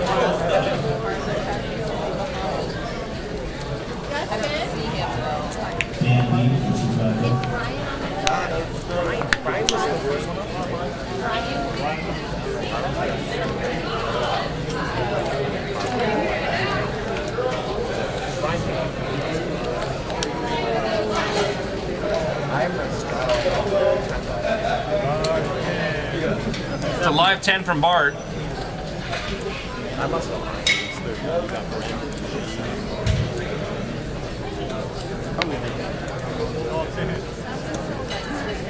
Frank flats a 10. I'm a Boy Scout. So here's something I'm kind of wondering though. If I'm Bart here, I'm kind of wondering how he's going to play this game. The game, there's enough action players in this game where Bart doesn't really need to be driving the action. I'd almost be like, as long as players are willing to still open pots and call and flat, raises, and straddle pots, I'd definitely be straddling. Because if you feel like you can outplay all these players, and let's make the pots bigger, right? If you're taking the game out of players' comfort zones, you might just be killing your own action. So the game's playing loose enough, I think, straddling's still a good idea, but that's just something to think about. Like, I mean, if you think you're the best player at the table and you want to increase the stakes, so you start straddling. If you put all the other players in a shutdown, though, it's counterproductive. You're counterproductive. I am counterproductive. Bart flops a club draw. And I see he's that going to donk bet again. I see that Frank's got his wine on the table now. That's an improvement since the sets I left. Bart leads for 35. Master C, he's got Jack 8 of hearts. He's got a pair of 8s and backdoor hearts. He makes a call. Kathy with a pair of 3s calls as well. Interesting. Overcall there, bottom pair, overcard kicker. 4 peels off. And Bart's wondering, can I get anyone to fold a king here? Survey says. I think he's in the bathroom. Bart thinks he can. Bart leads for 65. Yeah, I'll look at him. I'm looking at Master C's stack. If you think he might have any kind of king, I'd be less inclined to bet. I mean,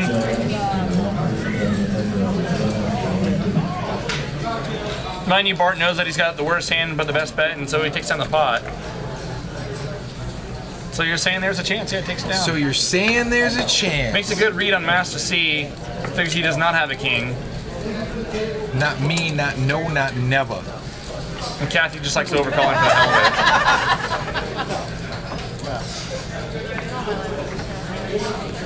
it. Sly Cry thinks he's picking up some info. 6, 7, 8. You're just gonna have to wait. You're gonna have to get in this booth again. You've only been in this booth with everybody except for me. So you need to hop back in here. You need to come back down to Stones, hang out. We are located right outside Sacramento, California, your lovely state capital here. Come hang out with us. We have a good time here. Ah, big gulps. Frank with a handful of wine limps in.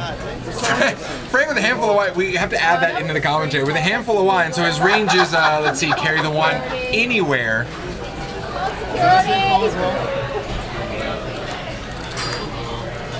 Veronica makes it 15 to go with the Queen Jack off.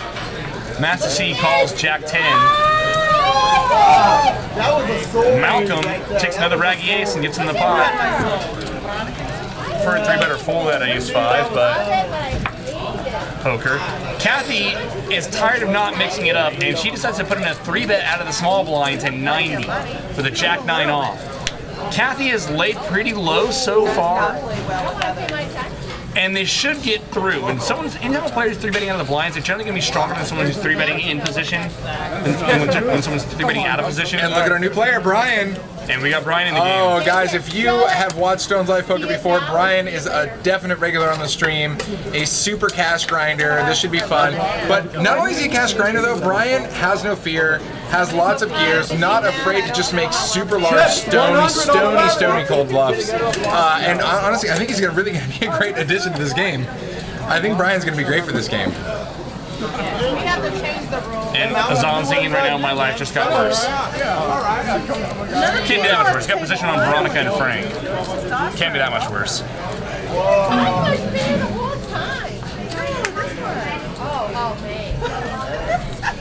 So guys, if you're just tuning in, if you're joining us from the Twitch homepage today, thank you for hanging out with us. You are watching a 1-3 no limit game. Those chips you see down there at the table, the red chips are 5s, the green chips are 25s, and you'll see wine glasses next to every player. I think those are pretty self-explanatory. They've been going at it for a while. They are 6, 7, 8, 9, 12, 11 bottles deep. And it's a live 26. And here's what I love, at least we talk about playing table stakes here at Stones. Brian just bought into the 1-3 for $1,700. Welcome to Stones. I was going to play 1-3. What's the buy-in? $1,700. That's the buy-in. Welcome. That's how we play. And it's a live 26. It's an open, looks like the 45 or 50 from Master C. We just added on. And Malcolm is going to take ace-X to the wall. Takes ace-9 and stuffs it. Now he's seen Master C open and then fold to 3-bets before, so he might think that he's going to let it go here. Master got ace-queen, he's going to call. We're playing a tournament cash game poker. Tournament cash game poker, welcome. 6-6 deuce, and there are chop opportunities. I believe they are going to run it twice. Malcolm can win with a 9, chop with a deuce or any kind of running pair. Not anymore. Master C's going to take the first one. They are running it twice.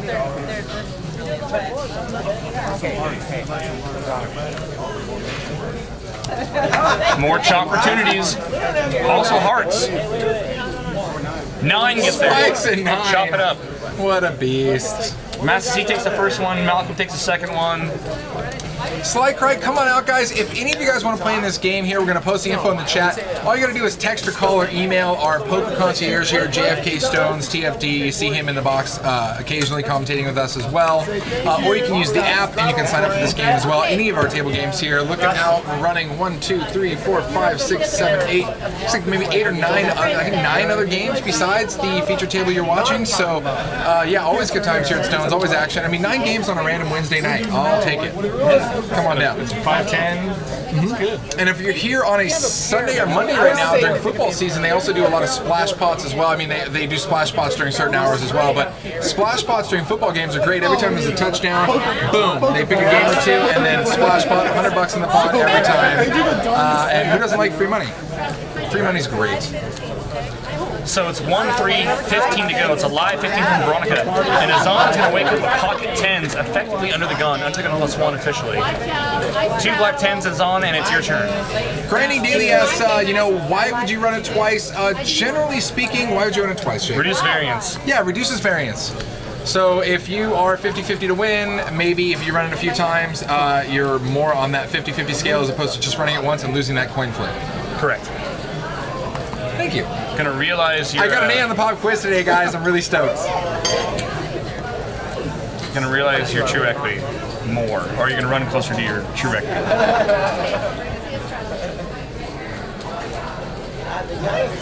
So Azan opens up under the gun, takes down the blinds and straddles.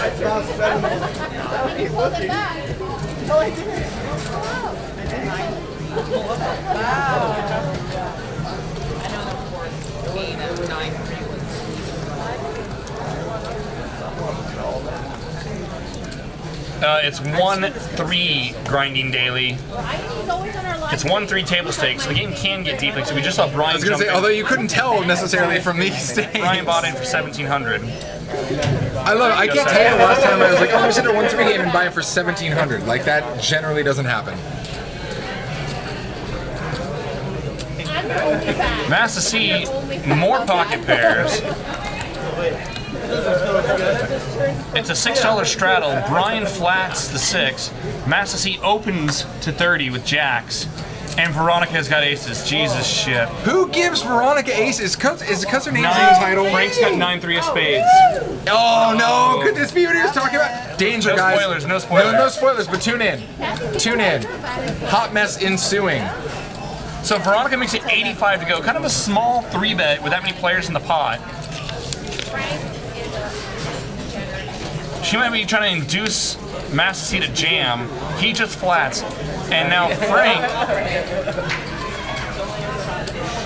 Oh, God.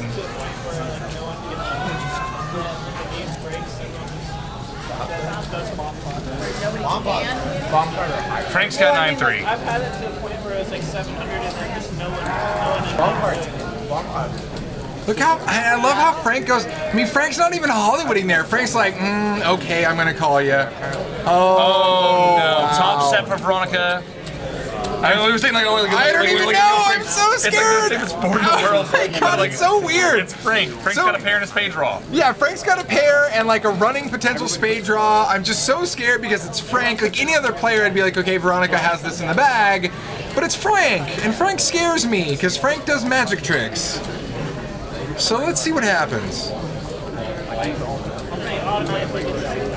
So looks like Frank Veronica bets leads. 105. No. Frank Veronica checks. leads 105. Yeah, Frank checks. Veronica leads 105 here. We're getting it. We're graphics. We're gonna get those right here, guys. Pair and backdoor spades, and Frank's going nowhere. The graphics are wrong right now. Veronica has aces. Frank has 9-3 of spades. Veronica bet 105. Frank calls. Let's go ahead and see the turn. 9 on the turn. And Not Frank's in trouble. surprised. Frank is in trouble here. Frank's in for a world of hurt. Frank's drawing dead regardless. And Oh God! And Veronica instantly, Frank instantly jams all in, and Veronica sits there for a minute. what are you waiting? She's You're just nutted. she's looking to double check that there's absolutely no possible way she's beat right now, and there's not. And yeah, Veronica rakes the cash. Bill Perkins nails it when he walks by and says, wait for the 9-3 hand. That is not the hand he had before with 9-3. That is this hand. And bye-bye Frank's chips. Guys, they call this Veronica and Friends for a reason. Honestly, guys, okay, so someone starts saying she's slow rolling. She's actually honestly not slow rolling. First off, they've had a lot of wine. Second off, she's just double checking the board to make sure that she's actually in this dream scenario where somebody jams all into her super stone cold top set of aces. This is not, she's not slow rolling. She's not gonna slow roll Frank like that. She likes Frank. She's really just looking to make sure that there's no possible way that she can be beat there and that Frank is just giving chips as a Christmas gift come early in November. She can buy a lot of turkey with that. It's gonna be a good Thanksgiving for her. Wow. Wow. Guys, click that heart and subscribe button if you like watching free money. Free money is fun. And you know what I love about it? Obviously, Frank came over here, for those of you who were watching earlier, and said something about a 9-3 hand, gave us a little prelim. But the funny thing about it is that he was still smiling and laughing when he did it. Yeah. It's not like Frank's like, oh, I hate my life, blah, blah, blah. Frank's like, dude, check out the 9-3 hand, ah ha ha, let me go rebuy for more cash. Veronica.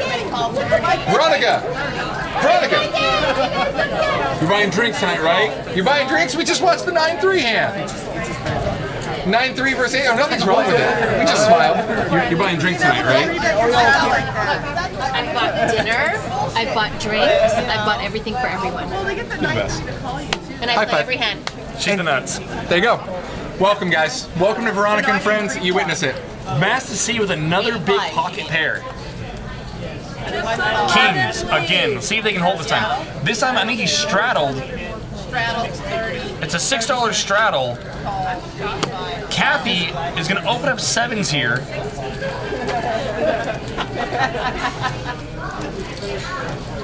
She makes it 16 to go. Bart, 6-3 of hearts. We saw Bart get kind of splashed with the 8-5 of hearts the other night and the 5-5. Let's see what he does here. Cutting out some chips. Honestly, every time I ever see 8-5 of hearts, I can't help but think of that 5-bet hand with Bart and Kelly. So like, And here we go. Exactly. Bart puts in a 3-bet. Bart's gonna re-raise. He makes it 37 to go. And Veronica is still stacking Frank's money. Still can't get the smile off her face. No needle there. Oh God, so brutal.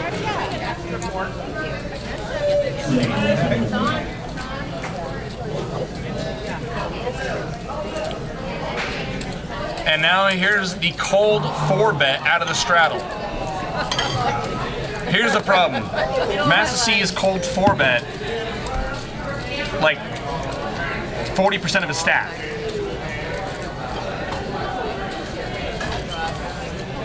At this point, he has no bluffs. And that's why you fold 9-3 pre, fam. That's absolutely. And that's why. And that's why. So now Kathy, she knows she's way backed up to Master C. Cold 4-betting out of the straddle.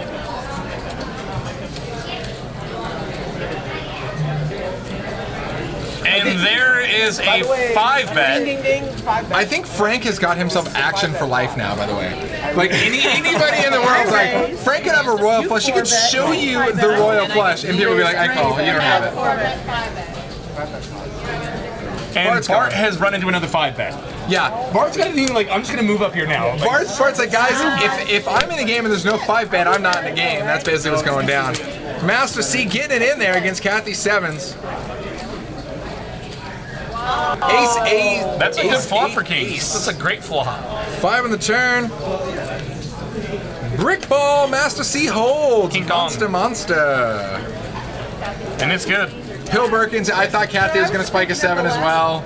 But that's because, you know, everybody thinks poker's rigged, right? He laid down the best hand it is. That was the initial razor hand. Oh, look, that's what I'm talking about. And that's what you see. The best hand, yeah, the best hand of his, right? Because earlier Master C had 10s and we saw him lay down a Bart's aggressive move with his 7s. And Kathy thought that Master C would let it go there. And So so, a little bit different spot. Master C was a little bit deeper there. Had a little bit, you know, more to save if he folded. And that is okay. And that, guys, that's a prime example. One of the things that people have asked or talked about on the stream, which is a lot of times you get players now, not so much in this particular game, doesn't look like it too much. I mean, although they did talk about it, is that a lot of times on these streams that people, I mean, we are on a 25-minute delay, 30-minute delay, but people are watching their phones and looking at previous hands, and we always ask, does that influence your play? Does that influence future play, et cetera, et cetera? This might be one of those examples where it did. Where she's like, earlier I saw, this guy get over aggressive. I saw Bart get over aggressive against Master C, and he got him laid down a better hand. And I thought maybe I could do the same thing here. And unfortunately, Master C had kings, and it wasn't going to happen. Yeah. And he wasn't, as we said, one was an open versus a 3-bet, or instead of a 4-bet. When Master C's cold 4-betting, a third to 40% of the stack, I don't think you're gonna have much fold equity. Disdain, what's going on, buddy? We actually, we're gonna go ahead and type that in the chat here. All of the cards are actually viewed by RFID chips. All of the cards actually have RFID chips in them, and those little diamond-shaped patterns you see in front of the players, go ahead and pick up those cards and feed them back to us, and then we know. I'm just kidding. Actually, Jake makes a read, his beard tells all, and then that's what goes into the computer here. We're pretty high-tech here. Veronica's still coloring up chips. Man, first world problems when you're like, I have too many red chips. What do I do with all these chips, guys? Queen 3-6 and Master C flops bottom set. Dude, when you're hot, you're hot. Master C, welcome back to Sacktown, buddy. Thanks for joining us. Good lord. And here goes Kathy barreling a pair of 6s and backdoor hearts. Bart with an inside straight draw.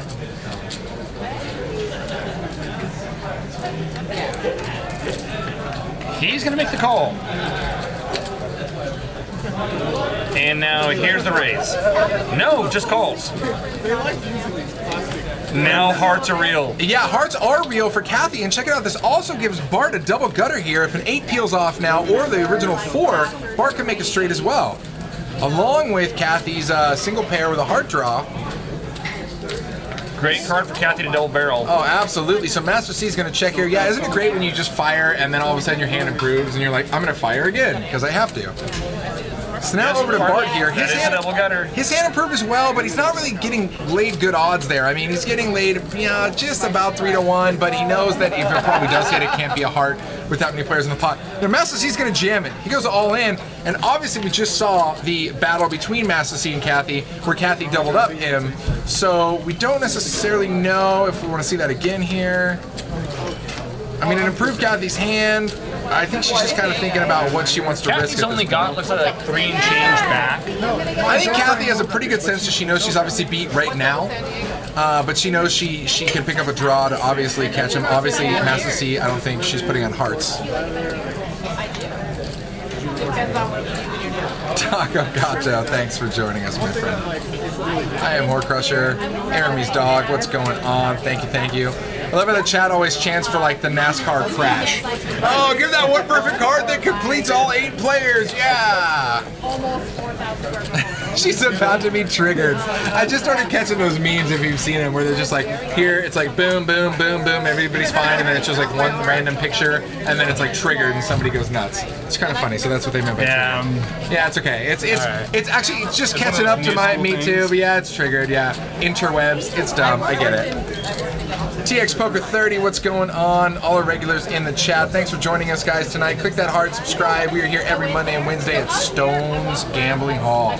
Live poker action. You're watching the 1-3 Veronica and Friends game, where she is currently crushing souls. And it looks like she's sitting well over 2K now. So it's an $8 straddle. Bart opens, makes it 25 to go. Ace-9 is spades. Azan gonna 3-bet it or fold it with the Ace-10, and he is gonna 3-bet.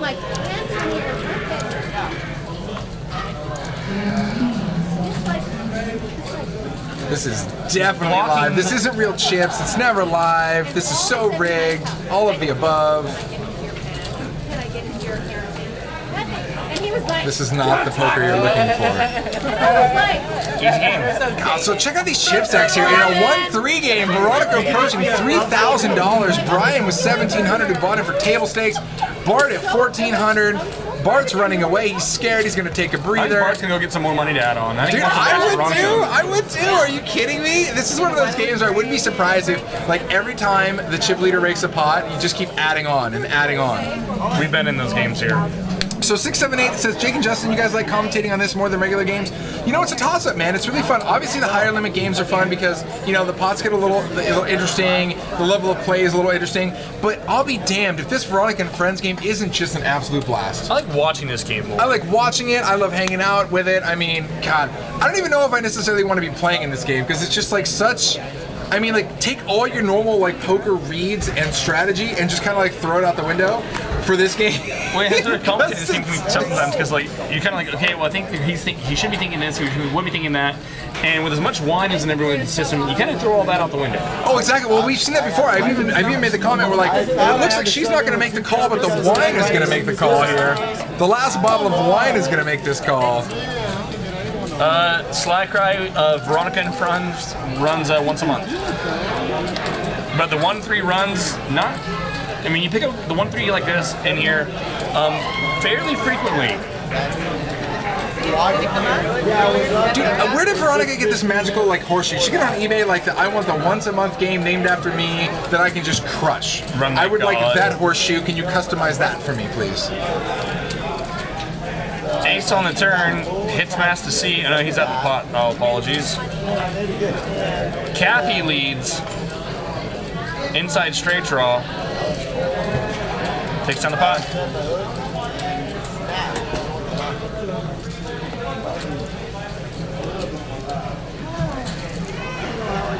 So taking a look at chip stacks, looks like there's approaching about 7 to 8K, somewhere around that range on the table. 7 to 8K in a 1-3 game, right on. I love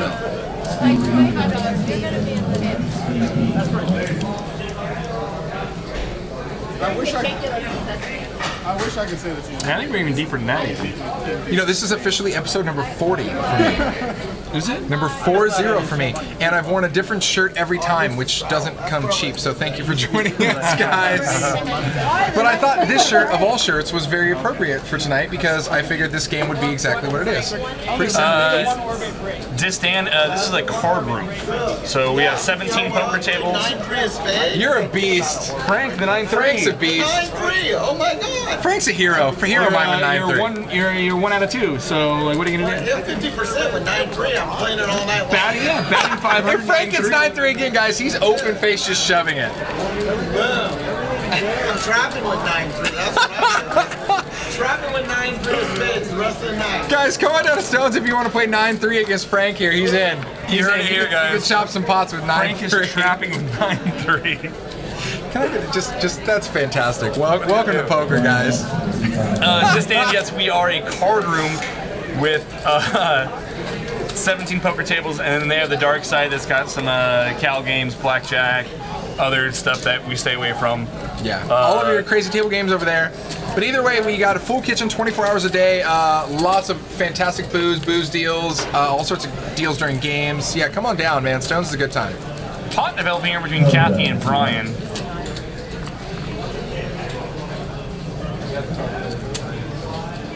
Kathy shows a pair of 9s. It's good.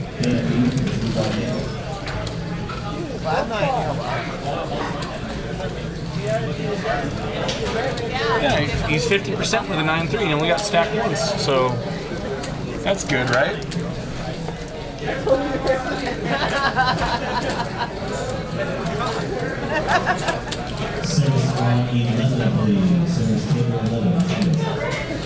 God, and they just called table service over to 11 again. Oh, table service over to there. Yeah, please, because they all need service.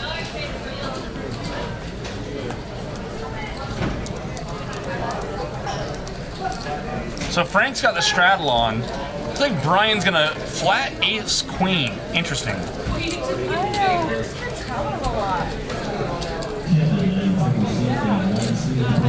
Brian does this sometimes with hands like this.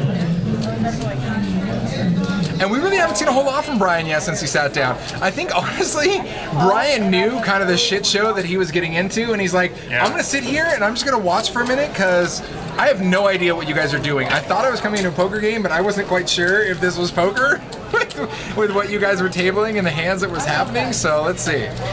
So Brian here, couple of over, straight draw to Broadway. River brings a brick. Is that the river? River. There it is. There's okay, the river. there's the river. Frank's pair of jacks is good. Jacks and sixes, check that. No, he doesn't have jacks and sixes. Yeah, jack six, pair of jacks, tens. Graphical error, we're on top now. We do what we want here. We don't care what cards the players have. We're going to make up our own cards, and you know, we're just a reality show here at this point. Kidding, I kid. Guys, if you want to join any of our Crazy Life Cash games, like I said, we have another 9 tables going outside this one right now. Download our Stones app. It's available on the Google Play Store or the App Store. And yeah, you can just Google in there Stones Gambling Hall, and you can download. You can actually check out our menu. You can check out our tournament schedule. You can hop in one of our games live right on there, and then you can actually see how many players are in front of you, and then come down when it's your turn. Speaking of tournaments, this next month here on December 6th, we have our Chip In for Charity tournament. It's a $75 buy-in. You get 10,000 starting chips.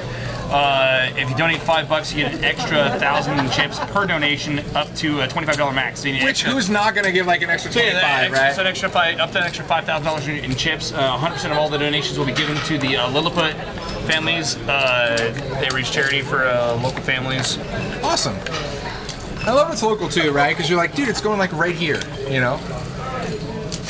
So going to this flop here, ace 3-8, all hearts here. Frank, the tank, the only guy with a heart, the monster 4 of hearts be it. Looks like they check through on the flop here, 8 of clubs on the turn. Peels off. Kathy ahead here with jack high. Never mind, we'll leave the yeah.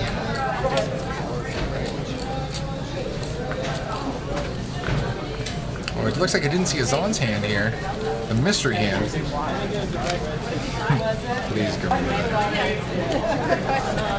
You gonna play in that? We also have our Western Senior Poker Series Championship coming up Sunday, December 4th at 10 a.m. That is a $295 buy-in. Wow, that's a good one. That is the I think season championship for them. Age 50 and up to qualify for championship points. That championship will be double points, and you win a cruise, a card player cruise. December 4th, 10 a.m., $295 buy-in, Western Senior Poker Series Championship. You should play that just for the cruise. That sounds great. Poker cruises sound awesome. I've never been on a cruise. I've never been on a poker cruise. Oh, really? Never been on a cruise, period? No. Okay, here. Let me. I'm afraid of piracy. You ready for this? I see what you did there. Let me age it a little bit here. This was the last time I was on a cruise. You know what was playing in the cruise movie theater, the cruise ship movie theater? Home Alone. Not far off. Robin Hood with Kevin Costner. Oh, legit. Yeah, that's the last time I was on a cruise. So heaven forbid, I really need to get on a cruise again like now, because that's been way too long. All right, we're back to poker. It's a $20 open from Malcolm. Queen 10, Veronica flats, King 10 suited out of the small blind. Azan, he says, screw it, why not? And actually, it's a $10 straddle from Brian. So it's a min-raise. That's kind of a weird spot here. All right. Wow, monster flop for Veronica. Open-ended straight draw, flush draw. Top pair from Malcolm and Azan. And if Veronica doesn't check raise here, I'll probably kick her. I don't know if your leg's that long, but we'll do a delayed kick for later. I quit. What are you doing, Veronica? Why? We have the world for outs and no showdown value.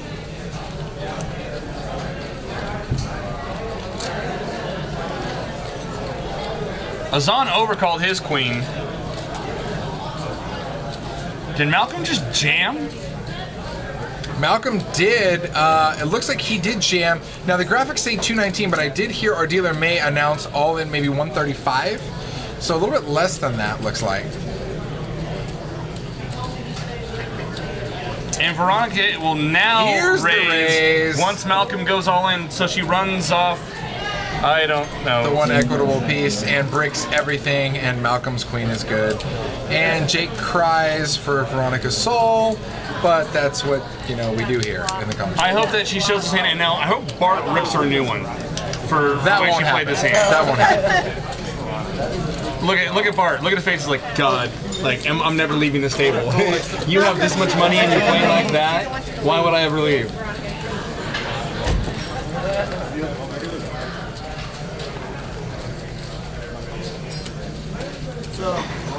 So Esta Casa Nostra says, I would lose so much in this game. Guys, you're talking about crushing this game and how soft it is, blah, blah, blah. I'd lose my cash and ATM max, perhaps a Visa cash advance or two. We've all been there, man. You know, I feel like at the casino, when the only game you can win is the ATM game, you know, that's already bad. And then apparently when you start losing the ATM game, that's even worse. That's not good. Okay, so 678 says it's very rarely right to call here. You have so many other flush draws that want to call, not strong enough to raise or get blown off equity, but too strong to fold.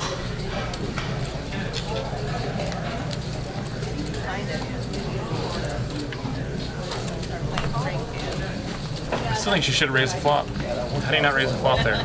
Let's get the monies in. I told you I brought Advil for you, just in case. Headaches are real. Headaches are real things. The problem is she's drinking water. With like not having straight. The hot mess that I know that is Veronica Bro, she would have raised. I forgot it's your game. 668, and Kathy Stahl has flopped a lot of sixes.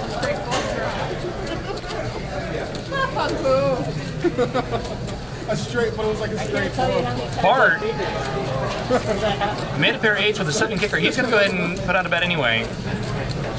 Not a whole lot of work. He can get value from flush draws, a few straight draws. Speaking of one of the straight draws he can get value from is Frank. Calls it 7-4. Kathy flats and fills up. I won my chicks back. Okay. And that makes, oh God, that makes Frank straight. Oh God, oh God. Frank is now turned to straight. Wait, what hand were we? Kathy's filled up. Bart has picked up an open-ended straight to go along with his pair. Wait, Frank is turned to straight? What are the graphics here? 8-6-6-5. Oh yeah, 7-4. Okay, gotcha. Yeah. Bart's got 8-7. Kathy's got the like every end of that boat.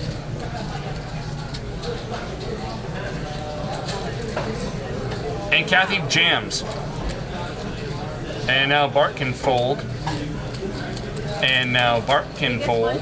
Well, it's one of those weird things where, like, I get it. Like, normally in Bart's position, it's an insta-fold, but I feel like at this game, I feel like you always have to double, triple check yourself because it's this game, right? I mean, like, this game's so weird. I love like, I love the dude. He's like, and that's why we fold 7 free.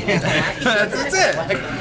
I see what you're saying. The graphics are real estate for Perez. This is really happening. Frank has filled a gutter to make it straight. It fills up Kathy. And Bart, who has found himself in an absolute hot mess tornado of a 1-3 game, is thinking that he might be okay or have some equity here with 7-8. I like the show. And look at that. She's stone cold. You get no reaction from Alicia there. No reaction. I love it. She's like, you're crazy. Just call. Frank calls. Frank says yes. He calls. He drawing dead. No, I know.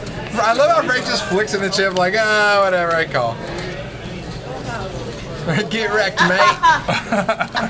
What a mess. Yeah, I thought you were on a club draw. I thought you had a club draw. Yeah, on the 2-pair board. Damn it. I Hey-ya. didn't want to. Damn it. Live purpose rigged. Totally rigged. Master C there looks like he's doing all right. Speaking of which, Master C brought us some lovely beer from his buddy's brewery. Fog belt. Yeah, you mean this fog belt right here? Absolutely. Fantastic. stuff. Thanks for the brew. We've been needling it for weeks since the last time you came out here. Actually, for months now. So thank you for bringing us some sweet brew. It looks like I got some giant IPA, they call it here. It's 8.5% and 32 ounces. So this will be tomorrow night's festivity of fun, I assure you. Thirsty Thursday for me and all of Fog Belt. So thank you for that. Absolutely. Yeah, I guess it's looking out there in Sonoma. His buddy just started brewing in his garage and said, I'm just gonna start Run with brewing. it. People love it, so I'm just gonna start brewing some more. And next thing you know, it's in a warehouse, and now it's here in a bottle, and it's gonna be in my fridge. So I'm super stoked. Now, how many times can Frank get there and have it still be no good? Like, he chucks 2 pair, I love Veronica's they, set of aces. I feel like the poker gods reached out and they give Frank just enough to be like, hey Frank, you know you want to get your chips in this pot. The guy's got less than you. Come on, just get in there. You know, Frank's running so good in life. I mean, this is just like, balance here. This one disaster of a 1-3 game is just balancing out everything else that Frank has going for him.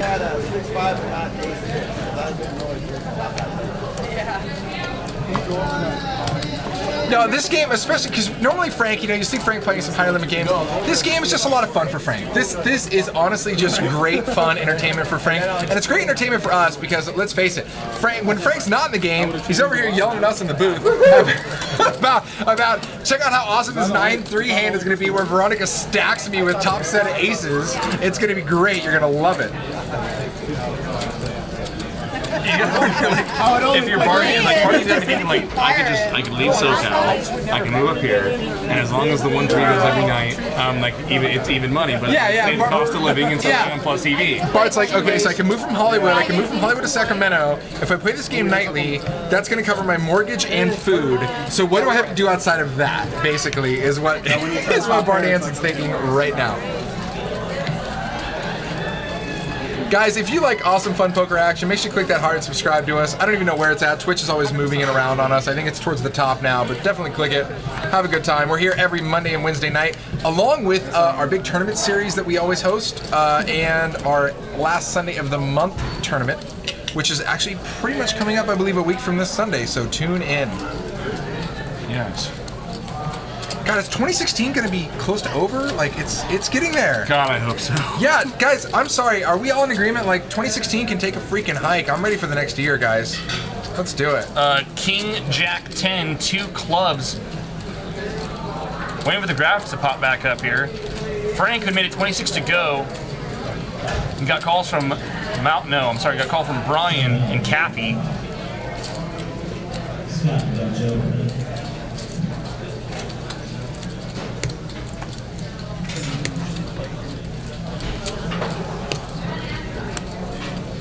JCW Poker's Corp Mike in the game.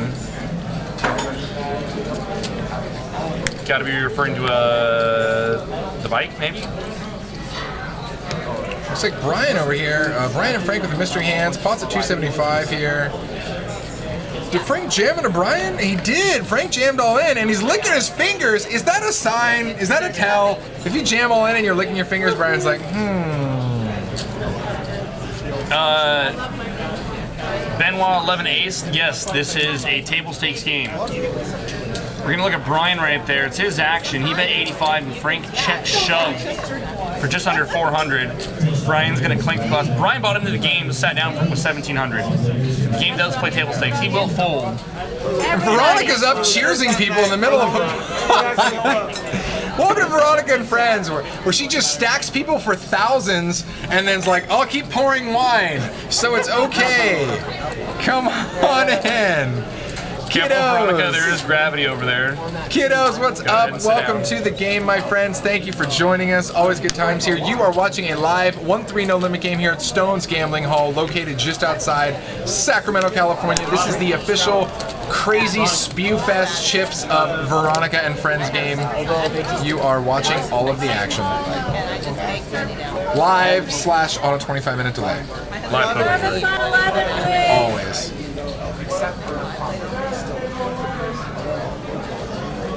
And Bart's explaining, so what you want to do is 4-bet your junk. That way, when you get 5-bet, you can fold. Bart, dude, God, I swear to God, it's Bart. Bart had a great time in that pot. It's funny. I even talked to him during dinner earlier. I said, if you guys missed it, go back and watch the stream right before this one. It was Monday night stream. You're gonna see it. It was a 5-5 no limit game. Bart Hansen got mixed up in this pot all pre-flop with this girl named Kelly. Kelly Winterfeld? Is it Winterfeld? Something like that? Winterhalter. Winterhalter. I don't know if she wanted to use her last name. Oh, it's Kelly Winter something. Long story short, it was a huge battle back and forth between them where Bart raises, she re-raises, Bart 4-bet re-raises, and then she comes back over the top of him, and both of them have complete air ball, and it was just such a great fun pot to watch. And we talked to Bart about it here at dinner, and I said, Bart, I was like, have you ever actually had that much fun actually giving chips to somebody? And he's like, no, actually I haven't. That was a blast. Like, that pot was so great. There's so many awesome things about that pot. Because all of our poker streams, guys, for a few months are actually archived on Twitch. You can go back and watch them. Otherwise, check out our channel on YouTube, YouTube.com/Stones Live Poker. You can check it out on there. All of our previous streams are on there. Check out the 5-5 No Limit game from 2 days ago on 11/14. You guys are gonna love it. It's hilariously awesome. So, interesting here, Frank leads with his 10-6, he bets 50, Master C makes a call with a pair of 9s, and that might make it a little bit harder for Malcolm to overcall with the best hand here. Had Master C just let go of the 9, and yeah, he is going to fold the best hand. Frank would have been in terrible shape here, but by leading, he gets the worst hand to call and the best hand to fold. And now he's sitting pretty with a 10-6er. Welcome to Frank, ladies and gentlemen. 10-6 is good. I gotta ask Bart, when's the last time that you got 5-bet twice in, 1 week? Yeah, exactly.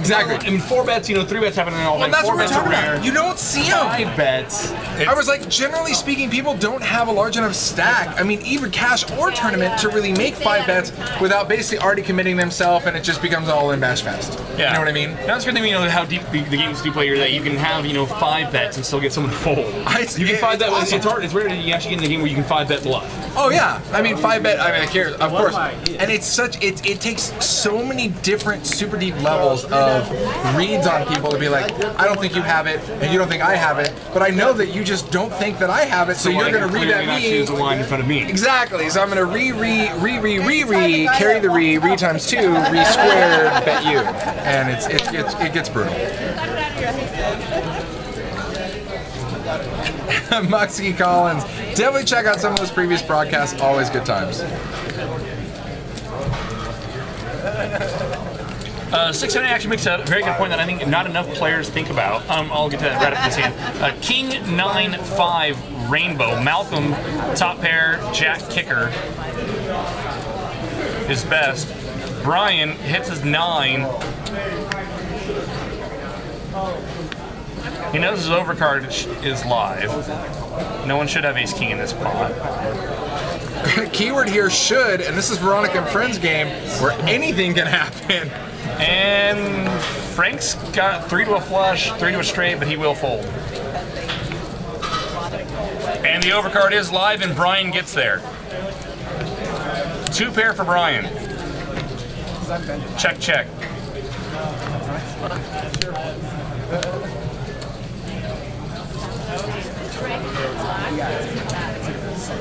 Brian bets 75. Malcolm makes a quick call. Brian shows it. So 6-7 made a good point here. Not necessarily in this game, but online when people lead in the wrong spots, it actually can be a losing strategy for both players due to the rake. So in most card rooms, including online, where they are raking the pots based on the size of the pot. So when you're in a relatively small pot and you lead, and then increase the size of the pot, which then increases the rake. So it's actually a losing strategy for both players, and you're just giving away money. Oftentimes in those spots, you're better off just checking it down. Unless you feel you can get called and you're way out in front. We'll have to see it on a really good screen. Go back and watch again. JCW Poker says, I think I 5-bet bluff 3 times in the last 2 years. And I'm known for bluffing. Right? Bart's run into it twice in 1 week, twice in 3 days. Welcome to Stones. I need you to start looking at my cards. Phil Hemington is not capped here.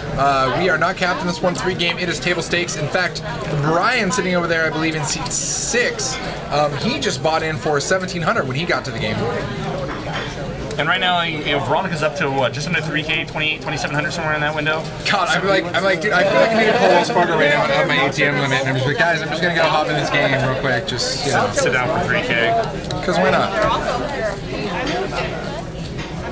because 1,000 bigs just plays so well. You can 6-bet bluff with 1,000 bigs.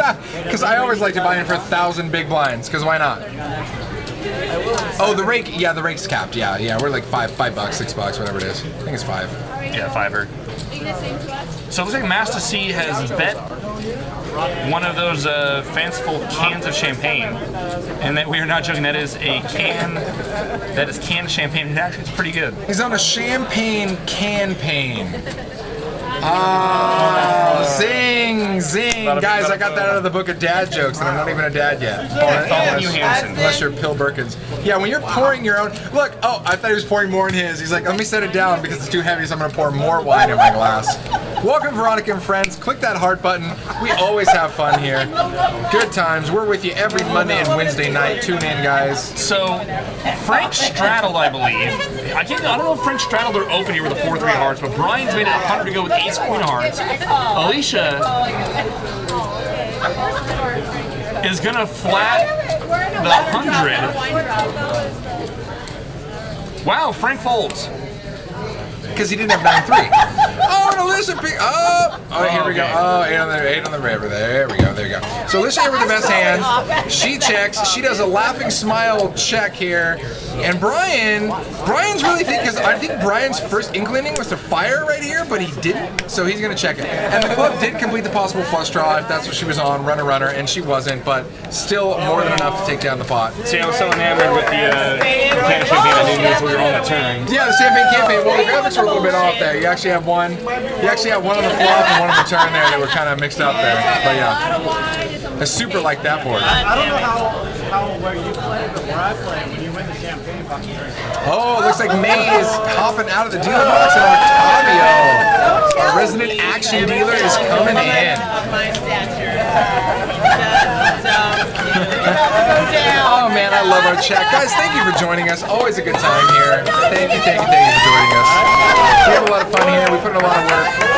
We actually have a whole crew of guys behind us here, behind this magical Stones live wall you see, as well as our tournament director, JFK Stones. Everybody puts in a lot of work here, and we hope you guys enjoy it. So thank you again for joining us. Alicia just barreled that can of the champagne.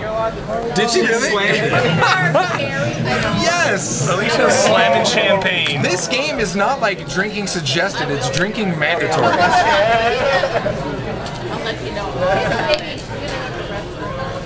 All poker lives matter. Brian popping in here. So Veronica raises to 11 with the mystery hand. Azan's going to make the call with ace-deuce suited. Brian tosses in a quarter. Let's see. Azan 3-bets to 25 with ace-deuce suited. And Brian, actually covered by Azan's clubs, does call the 25. So there's a straddle, open, and a call, it looks like. And Frank only has 3-deuce. If he had 3-9 suited, basically Frank would be all in at this point. And Veronica. Pill Birkins, buddy. Price as usual. Thanks for the kind words, always appreciated. And there's a 3-bet. Oh my god, there was already a 3-bet from Azan. Now this is a 4-bet at this point. 4-bet from Veronica to 75. Did Veronica open to 11 or was it straddle? Well, I guess technically we're going to go with our graphics on this one. Just let it happen. Just let it happen. Easier if you don't struggle. Just let it happen. Yeah. I love how they all smile at just the shit show that they're in. They're like, okay, we call. Let's see a pot. And did Bart call the 8-5? Bart loves 8-5 after that 5-bet, dude. I think 8-5 is going to haunt Bart in his dreams with that 5-bet from the other night. 3-8 on board said, this makes LA Live to Buy look a little passive, actually. Ace 10-7 rainbow. Brian hits a pair of 7s. Ozzy hits his ace. Veronica 3-bets and checks. Azan with his clunky ace is actually going to bet 130 here.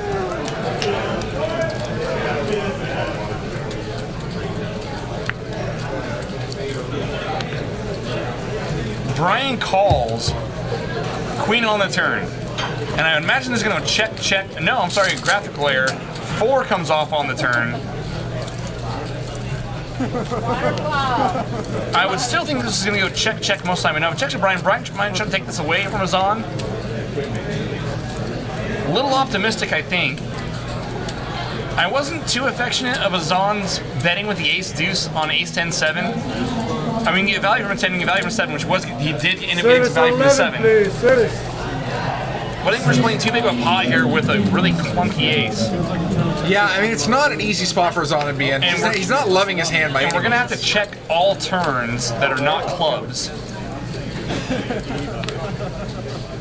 And now, we can't fold yet, can we? exactly. Well, now we have Brian fighting 250 into us, putting the pot at 800. So I mean, at this point, you're getting over 3-1 on your money. But you got to think any ace beats you. If he's betting at all with any sort of ace, I'm crushed, and that's the problem we face right here on the turn. Brian can also set some of his range. Brian can, I mean, we've seen Brian flat some pretty strong hands. Like, he can have 10s here. 10s, 7s. And Azan's going to let it go, and I don't blame him for that at all. I do not fault him for that at all. Ace-deuce is just a really kind of shitty hand. I mean, at the end of the day, ace-deuce of clubs there, he's looking for clubs. He's not trying to play the ace. He got involved in the ace, and Brian put the pressure on him and made him get away, and he had to at that point. Ace-deuce is not going to go all the way there. So 600 way to really get away with betting the ace-deuce there, you got to be a live tail monster to be very confident that your opponent has weaker hands that you can get value from. Yeah. I don't like betting the ace-deuce there. I agree with that. Live tail monster is super clutch there, right? Because I mean, you have to know that they don't have an ace. If they have any ace, you're crushed. You know, and that's the problem. Yeah. And it puts yourselves in a really weird spot on the turn where we have to check any turn that's not a deuce or a club. And even then, I mean, we can even check some clubs there, just because now we can check call. And we double barrel, and then we're trying to get better to fold. Kind of merging our range a little bit. Semi-bluffing. Merging. Azan has 10s. Azan's like, you know what, guys? I got out of that ace-deuce hand because I knew I was going to wake up with some 10s. Let's see what happens. So... Oh, wait, what? Wait, whoa, why did I hear 10s? I got scared. No. Veronica makes it 25 to go. Azan flats a 10s out of the straddle. Brian, who came in with queen 8 off, because why not? Because poker reasons. Because poker reasons. Just let it happen. And Bart says, I'm not going to fight it anymore. I'm just going to let it happen. 6-7 off. He's in as well. Frank's got 9 deuce and has finally had enough. Put it out there. Octavio. Queen 4-6, couple of hearts here. Brian spikes a queen, top pair for him, outflops Azan's 10s and Alicia's 5s.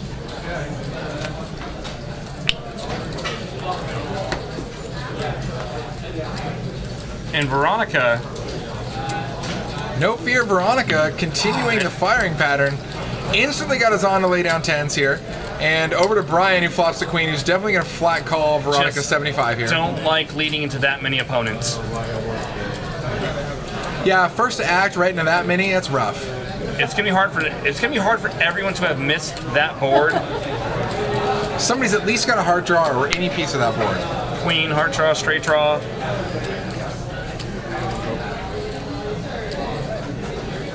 And now Bart.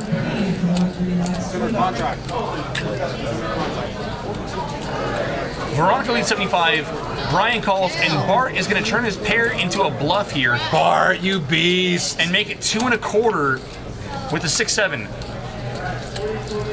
And there's a decent chance he could get away with this if he gets Brian off. I mean, obviously, I think Veronica's gone here, but it's really a matter of blowing Brian off the queen. And it's not like Brian's queen is super strong here. He obviously doesn't even have 1 heart, even if it was to go to the runner. Yeah, it's great. It's very, I have an ace queen, I have queen king, get out of my pot type thing. You can have sets here. You can have sets, draws. Yeah. Some strong draws, sets. All of which are going to have a lot of equity in that 1 pair type hands you don't want to be running up against. Well, especially if you have no kicker. I mean, he's basically testing out Brian's kicker as well, along with his queen here, even if he has a queen, which in this case he does.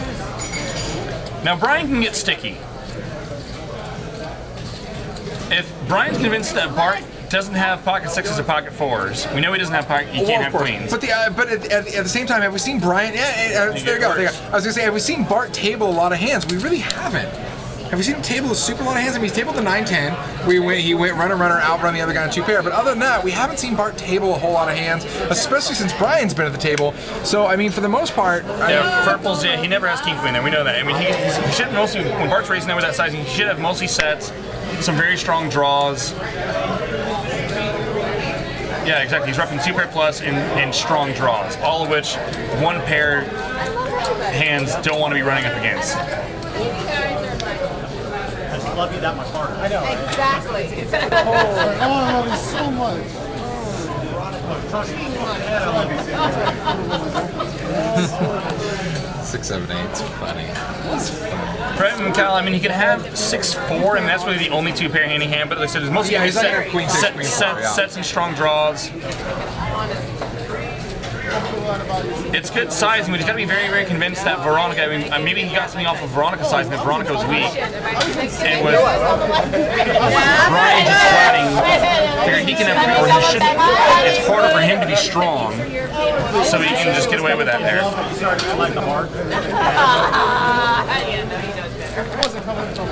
Yeah, Bart's never raising one pair. I mean, top pair there, king, queen, queen, check. We're never doing that there. You're just like, oh, I love you so much. Okay, that was different than what you said. Bart just tipped a green chip. Yes, he did. Yes, he did. Yes, he did. Sometimes it's good to be a dealer at the Veronica and Friends game. In fact, I reckon say it's always good to be a dealer at the Veronica and Friends game. So here we go. Multi-way action.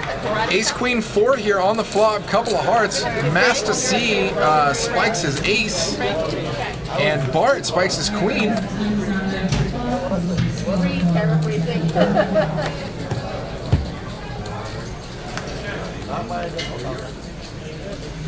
Checks through and another 4 comes off. Oh wow. Now Master C's gonna put out a little bet.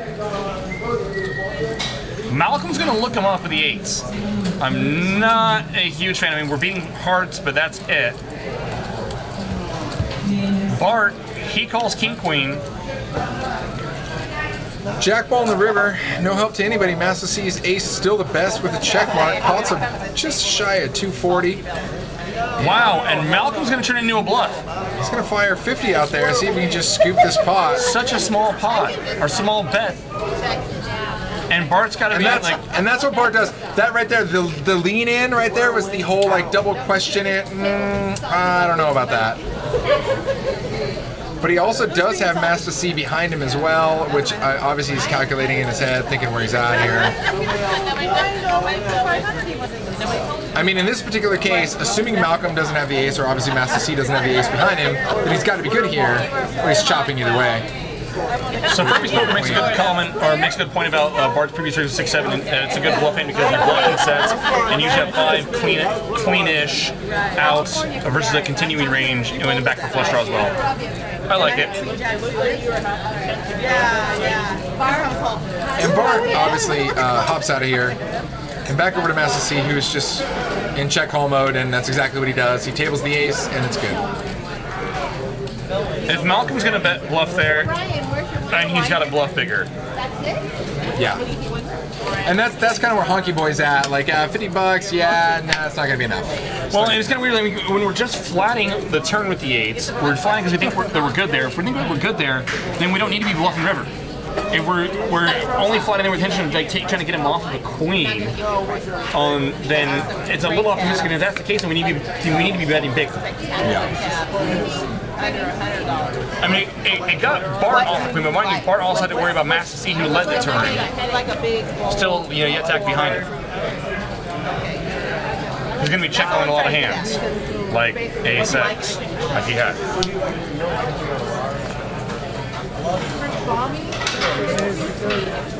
So Malcolm's going to come in for 30 now. JCW Poker, no, we're never making ace-X fold there, but if you maybe trying to get someone to fold a queen, but even then, I don't love it. I prefer just to fold the turn with the 8s.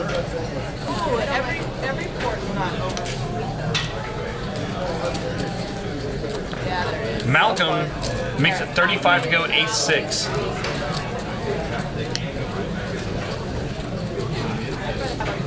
Jammy in there. Super low. Bill Perkins, he realizes that he's super good at poker. He can say that for his whole cards. I respect that. Oh, man. Perfect flop, that's what I was thinking. King, queen, queen. Solid. Yeah, all of that. No, it really took me like an hour to find your Twitter. Because I have JB is waiting for you to put out $44. Wow. Unfortunately, It took me an hour to find your Twitter. Wow. Oh, I can go so many places there. Yeah. Passion 16, welcome to the chat. Welcome to the game. 4 comes off on the turn, hits Veronica, who's doing stuff. I didn't know she knows why she's betting here. Veronica's gonna bet for protection. I guess if we're ever getting 5s, plus we're blocking a bet. If we're ever getting like 6s or 7s to fold, betting there's good. But then if that's the case, then we don't even need to wait till we make a pair. We're just almost like effectively dry bluffing. We're never getting worse to call here. We're only getting better to fold. If we think someone's gonna really hero us with like Ace Jack, Ace 10, Ace High and a Broadway draw, we can get value there, but that's really optimistic. As it is, she does get Brian off of the better 7. I'm sorry, the better 4. He had a 7 kicker, but it's just so... Gamble. Yeah, I don't know, man. Just don't know.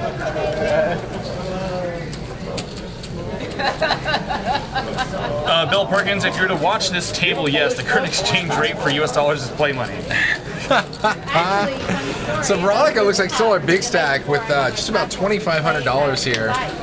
I feel like these randomly large pots go to Veronica, and I feel like generally speaking they come from Frank's wallet. It's tough. It's tough being Veronica. It's tough being Frank, man. You know. fuck you, asshole. You made me look like an old woman in my passport. Or 22 minutes.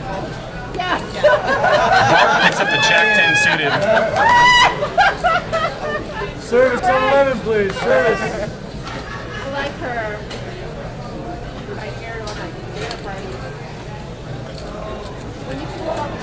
Makes it 15 to go. Zon's gonna call from the button here, 3-4 spades, and looks like we're gonna have a couple players here going to the flop. 3-3-7 on the flop. Happy birthday, Ozzy. Happy birthday, Ozzy, indeed. Trip 3s here for Zon on the button. And Brian actually flops top pair along with a pretty decent kicker.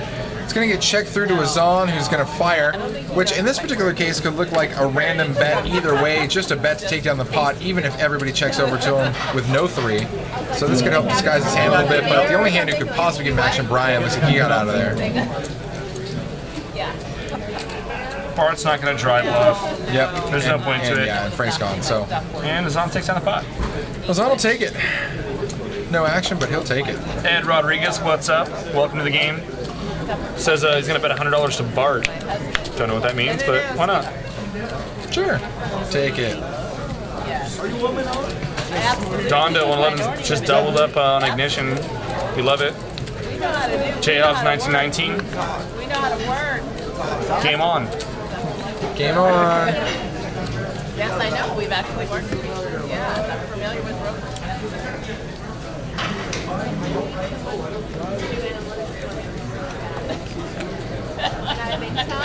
Bart now, pocket 3s.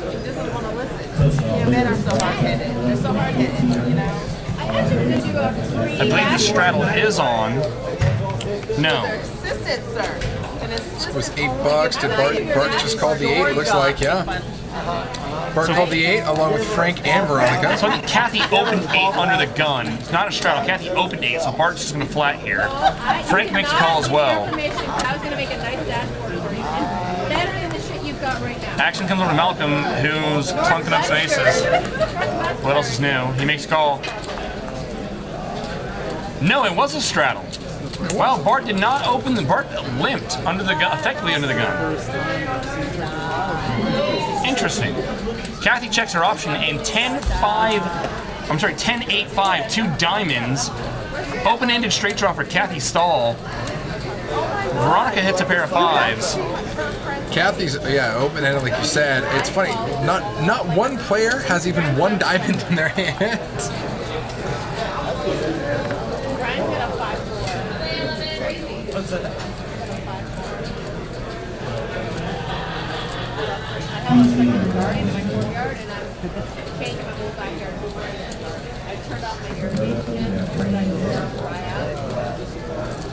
Brian bet 40. Can't see what he's holding. Kathy flats 40, and Bart's feeling it maybe. Look at Bart's face. He's so he's nauseous about the flop. He's like, really? Ugh. Slide cry. Veronica's on bottle 2 or 3 right now. Forget the glasses. Bart's thinking like, am I getting the right impliance to the set line? No, you're not. Veronica's on her 3rd case for what it's worth. Yeah. Go by cases. She misses in cases. She buys the box. She has that schmammered look. I know Veronica. She like just act normal, just be cool. Yeah, just be cool. We're all there. But we're all there. So now, obviously, deuce here on the turn. We don't know what Brian has. Yes, Kathy has no diamonds. Clearly, the diamond draw potential does get there, and that's what Kathy's going to rep right now. She's going to fire out 65 into the pot. And Brian looks like he's going to come along. He's going to look her up here for 65. King on the river does not complete Kathy's draw, so 7 high here for Kathy's hand. There's 260 in the pot. I think Kathy can bet here for like 130, somewhere in that window. Looks like this. She's close. She's about 140, it looks like. She's in that 140 range. And it's going to make Brian think about it here for a minute. And Brian's stacking out some green chips here, guys. Greens are 25s, reds are 5s. He's going to make the call, and that is no good for Kathy. She just insta-mucks, and Brian's going to take it down. See you, Brian. I don't think we will. Hey. Yeah, never. So what do you think Brian had there? At least a 10? Yeah, no, he's never worse there. He actually might have, if he could have had like King 10 and then like backdoor 2 or River 2 pair. He's still King 10 was like with the King of Diamonds or the 10 of Diamonds. Yeah. No, he's clearly got a 10 there at least at a minimum, and yeah, he's not going anywhere there. He's just in call mode. There were tons of native grass. And Kathy was in that spot where there's really, I mean, she bets anymore, it looks extra bluffy. I mean, she bet the right amount. She bet what she had to bet, and Brian was just going to call it either way, so it really didn't matter. I like her sizing. Yeah. I think it's fine. Well, not the wrong guy. It doesn't have the hand. It's not about the If Kathy had a flush, her sizing would likely be the same. We have the hand. It's not about the guy. We're doing our backyard this year. We're supposed to actually start right now. So Frank takes King 6 and makes it 18 to go. Master C's gonna call 18 with 8-7 off. Kathy wakes up with a suited ace in the big blind. She makes a call as well. 3-way action on the flop, and King 7 deuce rainbow. That is a bricked out board. Master C makes a pair of 7s. Frank does make a pair of kings. It's gonna check through. Gonna check? Yes? Thought it's a Master C check. No, he does not check.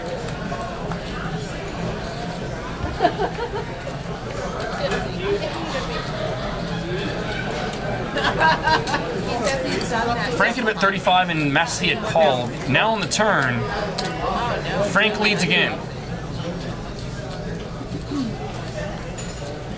You have to like, yeah, Master C had turned 2 paired and flats the bet. it's been a while. 10 on the river. He says the boys love it.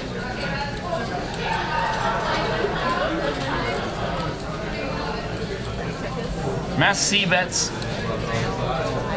150 and Frank makes a call. Frank tossing out.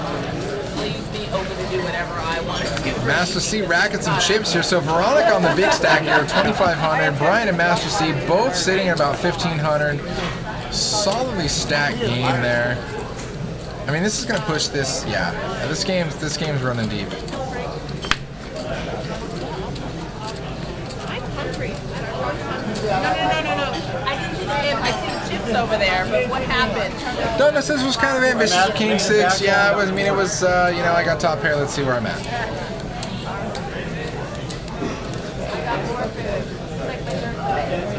it's funny with Frank's reputation, and you see like how light that people are calling him pre 8-7 off hands like that. Yeah. And you saw when he even got called on the flop with any pair, and someone's calling down Frank. So, as much as we would like to say, okay, King 6 is really ambitious, and it is. Generally in this game, we don't want to be playing big pots with top pair, no kicker. As loosey-goosey as Frank plays, and as proudly as he shows his bluffs, if he's getting called down by any pair, you can probably profitably bet 3 streets with king with like top pair, no kicker, and figure I'm gonna get called by worse way larger percentage of the time than I should. Yeah, because nobody ever thinks that like, oh, I'm Frank, I should have top pair, and I do, and it's good, so eat it. You know what I mean? Yeah. What do we do? I don't know. So I prep a full meal for them before I leave. And somebody said the other day, why don't more women play poker? So Frank had opened to 7 Dewey. Once again, this is what we're talking about. It's Frank. Frank's open. It's Frank opening they're not playing 7 Deuce. Right? He just opened 7 Deuce. I love it. What a tank. So it looks like he did, and Kathy 3-bet to 75 here. That's why we don't play poker. And so it looks like she bet 3-bet to more than that, actually. It looks like 100, 115. And that's going to be good. That's going to be good there. 3-bet and take it down. But All clubs for pure carnage. The chat. Love it. About 8-9K on the table now. Solid. I find that really good. And Next husband I marry is today. I told her, So guys, what's your biggest comeback in a cash game story? Why don't you post that in the chat there? What were you down to? What'd you end up at? What about you? What do you remember? What's your biggest comeback? I've been buried. I mean, I've been absolutely buried, but the game was good, so you just keep grinding out and stuff. In an 8-16 limit game, I was down to 4 $2 chips, so $8. And I grinded back up to 1,200. Off your initial buy-in? No, I think that was a buy-in TV. A couple buy-ins. Yeah, but still, I was down to the $8, and I'm like, whatever, and jam in. Of course, I get like 6-way, quintuple up, whatever it is, right? Yeah, and then just went on a massive heater, and then round that $8 back up to 1,200. So that was my biggest swing. It's a $21 straddle from Frank, so it's 1-3-21 to go.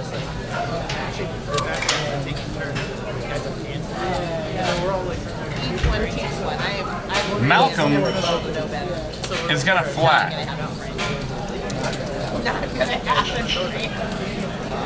I hope Malcolm's trapping here.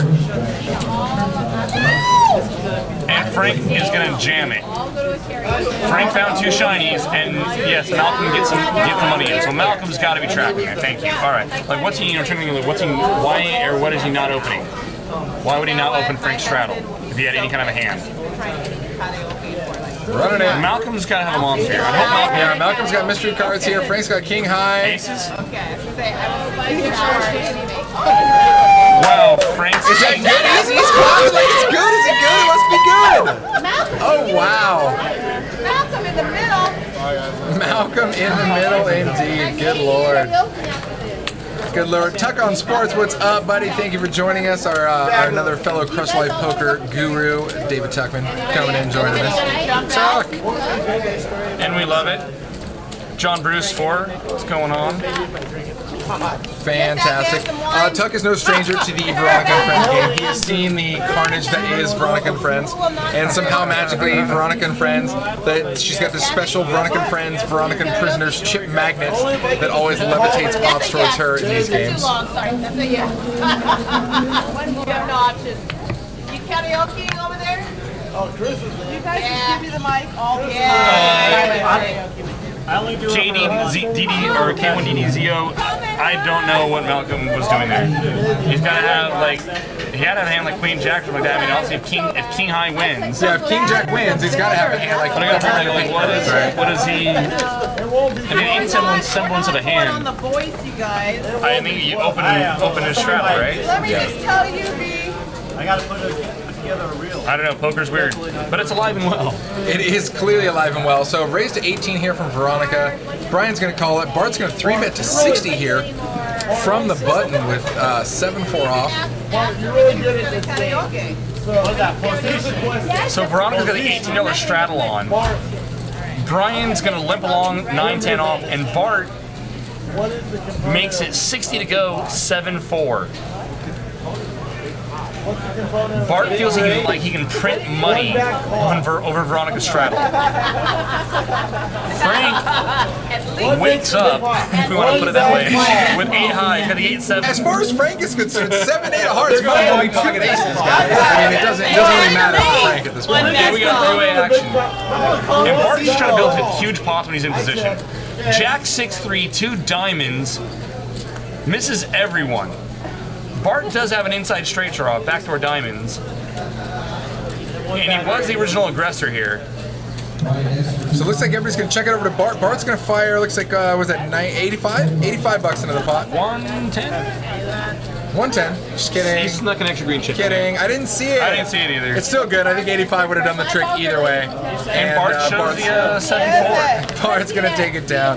Bart's like, hey guys, remember that one time I got 5-bet when I had 8-5? Don't worry about that, because now I got 7-4 and it's totally good. So you don't need to worry about that. Benoit 11 aces. I wonder if Bart does this in his 5-10 game. I don't know. I was wondering how Bart was going to play this 1-3 game where he doesn't have to drive his own action here. But I think Bart's trying to play big pots when he's in position. So it's his button, Veronica straddle. There's no real aggression leading him to the hey, let's build up a pot. Isolate a couple players. I feel like I can outplay. Yeah. See, look, that's what he's talking about. He's like, I had 8-5 suited. He's still talking about the 5-bet from Monday night, like I said. Go back and watch our stream, guys, from Monday night. If you guys missed it here, it was a great pre-flop pot action between Bart Hansen and Kelly. And she ended up 5-bet bluffing him, blowing him off a pretty big hand, or blowing him off a small hand. Both of them had nothing. It was great. She blew him off a 4-bet. That's what no, it was great. Blew him off a 4-bet. Yeah, it was fat. It was awesome. Master C makes it 18 to go, ace-10 off. Bartholomew Hansen, he's going to make the call. Frank's like, I have 2 cards, I'm in. And the Zahn says, screw it, why not? To the flop. I want to say Frank's in the hand too, is he not? He is. He has 5-7-4 here on the flop. We can't see, was Bart in the hand here? Yeah, we can't see Bart's mystical cards here, mystery cards. And I think we're catching up with the action tracker here. Frank is in the hand. Master C's going to put in a little C-bet here. And he's going to get raised. Jamming a stack. And he stole Azan's. Did you see how quick Azan comes out with chips and instantly changes to, I'm just kidding, put in my cards. Azan was going to raise there, I feel. Inside straight draw, backdoor diamonds would have been a great spot. That's going to miss. The 7-4, was it 7-4-5? Is going to miss Master C's opening range a huge percentage of time. So check raising there would have been a great play for Azan. As it is, Frank beats him to it. And takes down the pot. And Azan's saying, God damn it, you took my money. You son of a... Nailed it. Inside straight draw, backdoor flush draw hands on boards like that are likely to miss your opponent's opening range are great spots to check raise. You're repping a much stronger hand than you obviously have, but you're going to have a reasonable amount of equity against your opponent, and you're probably going to fold most of the time. We print money that way. He was home for the summer. Wait, you got one of those money printing machines? I hear those are awesome. His name's Frank. Yeah, exactly. You just get Frank in the game, and you're dialed. As long as you get Frank 9-3, you're going to get action every time. Wow, JCW Poker says that he knew an online player who had 22 cents in an account and 4 days later won a WSOP package. Was his name Moneymaker? Chris Dollar Printer something. I don't know. I don't know. Something like that. Something like that. Guys, thank you for joining us here, especially if you joined us from the main little spotlight there on Twitch homepage. Make sure you click that heart subscribe button. We're here with you every Monday and Wednesday evening for 3 hours of whack. Live poker cash game action twice a week, always good times. We're broadcasting from Stone's Gambling Hall, located right outside Sacramento, California. Bart makes it 50 to go. Frank makes a call, Queen 8 of spades, and Frank gets his queen. And I think his fold button's pretty much broken at this point. What are you doing at the table? Frank's fold button's been gone for a while. Like, he couldn't find it, it fell under it, and it's gone. 40. 40 coming out from Bart here with the mystery hand. Frank's in. King.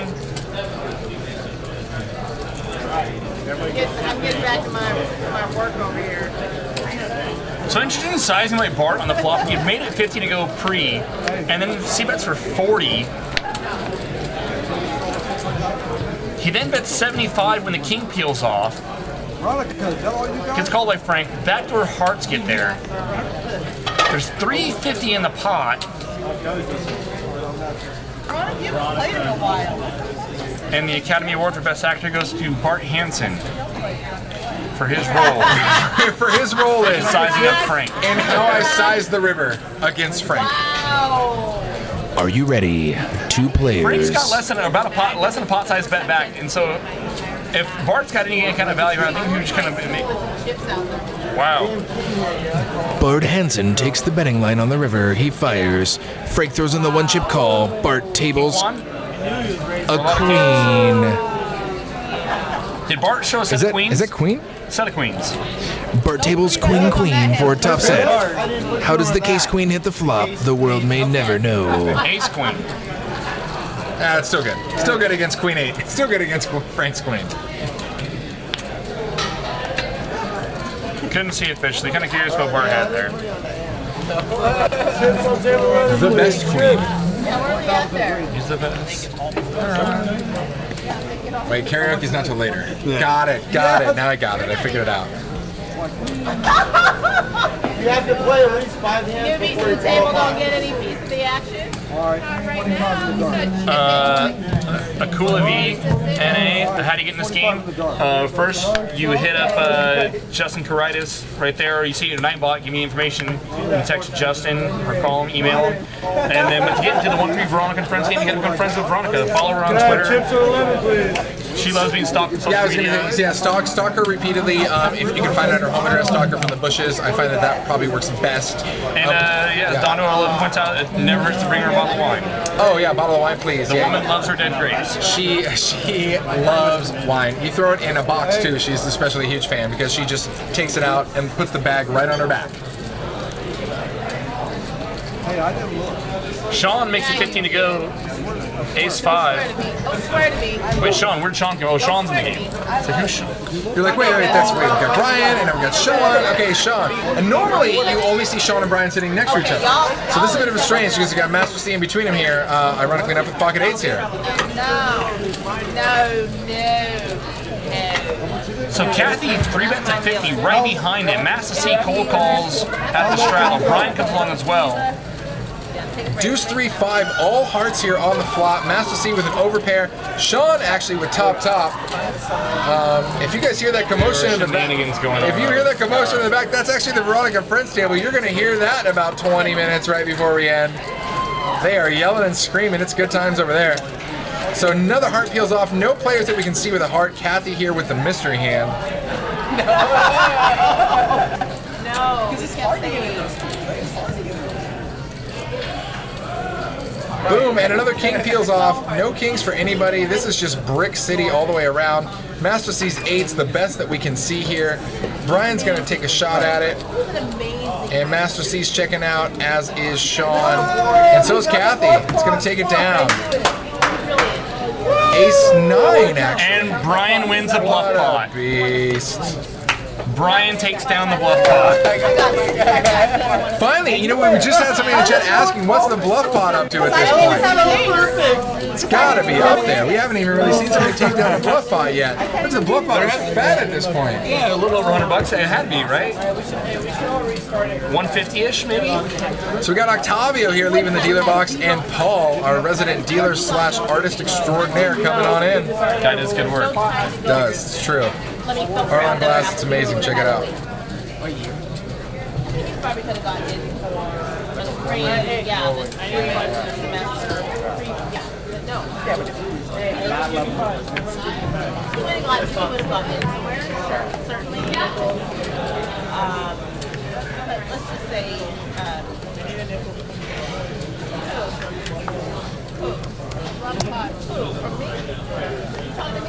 Where's he playing? Yeah, dude, you missed it.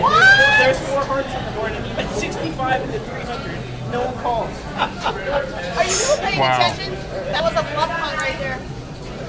Even if I call him, I lose. So Action on Bart, he folds. I mean, I can't really do much. Alicia now. She wakes up Ace King. She's coming in. She's going to make it 30 to go here.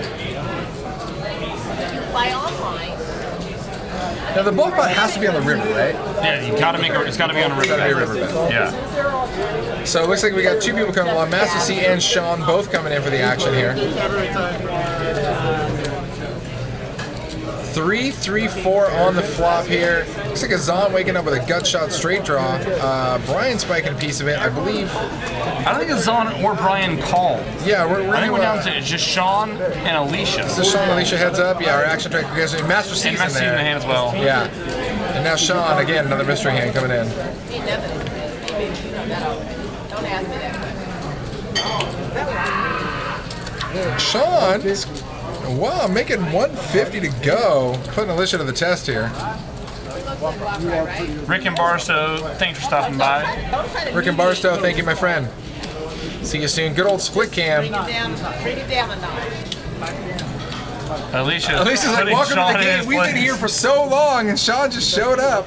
What another example we're talking about the way the 1-3 plays table stakes here. Sean just sat down, what, 13, 14, 1500? Yeah. About 1500 it looks like. Later, Pill. Thanks for joining us, buddy. UWF 999. Sometimes the cards don't get quite over the reader the way they need to. In this particular case, it looks like the reader is having some issues possibly. So, yeah, we call it the mystery hand. We like to play along. Super secret cards. Super ninja secret cards. Oh, he's going straight sweater over the mouth move. We've seen that a lot from players here. What to do? And Alicia is wondering if I'm being raised by just a dry, or I say dry, flush draw. She's on top of it. But do we really want to be splashing around here, Ace King? Yeah, we can fold. It's okay to get bluffed every now and then. Sean. I saw an ace, ace X. Oh, no, it's gone. Donna one of the makes a good point. When you see Sean limp flat jack jack, which we saw in the previous, what was it, the 5-10 game on Wednesday? Yeah. Then to front of the check raiser, he's probably nutted. It's a good point. But we've also seen Sean do kind of crazy stuff at times. As much crap as I like to give the guy, about playing so nitty at times, I don't think he'll play nitty in this game. Bart's got aces. Life's not fair. Life's not fair.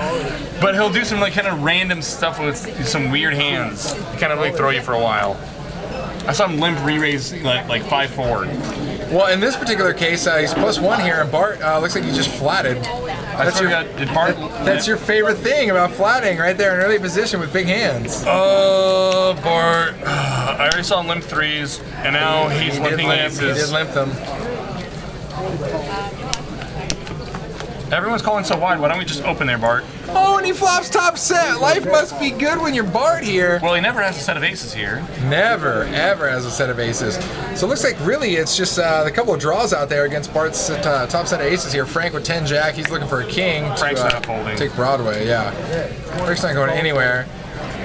20. Man, how about a king and then a board pair? How do we feel about a train wreck here? How about a diamond? No, 4 is not going to go anywhere. How about anything but the 4 of clubs? Yeah, how about anything but that card? Frank's looking for a king or a 9. Zahn's looking for a new pair of glasses. They're tradesies. Check, check. 3 diamonds peels off. Does complete a possible diamond draw here. Pretty small pot, relatively speaking. About a little over $75 here, and Frank's gonna get away. And Bart's like, why? Why? Bart's looking at him like, why can I not get paid by Frank? Is Bart gonna table this? He's gonna no, yeah. I'm talking to this nice lady. Bart making a move on seat 2. That's a new maneuver. Oh man. Cuddle. That's a new one. The limp cuddle. Flatted my Man, I tried that one time. She didn't like it. She wasn't a fan. Too bad. Too bad. Bart's thinking, How do I not get paid by Frank? Frank feels like, I feel like Frank wants to pay everybody here, and he can't even pay my aces. This is brutal. I think he got a little bit more value by popping it up pre-flop. I think Frank would have came along for it. Maybe bet the draw once or twice more. Definitely Frank would have called the draw on the turn as well. As deep as everyone is, I think players tend to be, I feel like playing, you know, the value of their cards and some of the money that's in the pot. So players, Alicia now the aces. Wow, they transferred him. Guys, that's just collusion. You saw that? Oh, ha ha ha, here, have my aces. We saw that. You guys saw that. That's happening. But I think, you know, if players are going to call, you know, like, I'm just going to, you know, set mine into any pocket pair. I'm going to call any two shiny Broadway cards, ace-X off. And I feel like we're losing money by not opening there. I mean, we're getting a little too cute. And what's up, buddy? What's up here? Yeah. Come on in, my friend. How's the game? It looks nuts, right? Here, we'll get you in the middle here. Yeah, it's a fun game. Yeah. Here, I'll trade you. Boom. Guest celebrity coming in. What's up, Master C? Chillin', man. What's up, brother? What's going on? Appreciate the beer. Yeah, absolutely. Hope it was good. So, Alicia, she makes 18 to go here, pocket aces. Veronica flats to 7-8 of spades. What's up, buddy? Good to see you, man. Yeah. Get in here. Let's get snubbed. Let's get snubbed. There we go. All right. And Brian comes along as well. Queen 9-8. Rainbow. Alicia. She bet 60. Veronica's got a pair, back to her straight draw, back to her spade draw. Back to her straight draw, back to her straight draw. And lots of chippy chippies.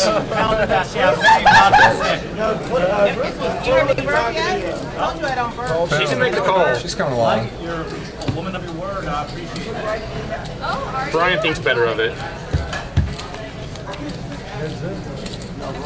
3-ball. No help to Veronica. This will probably be the end of the hand. Yeah. Boom. Alicia's gonna fire fat here.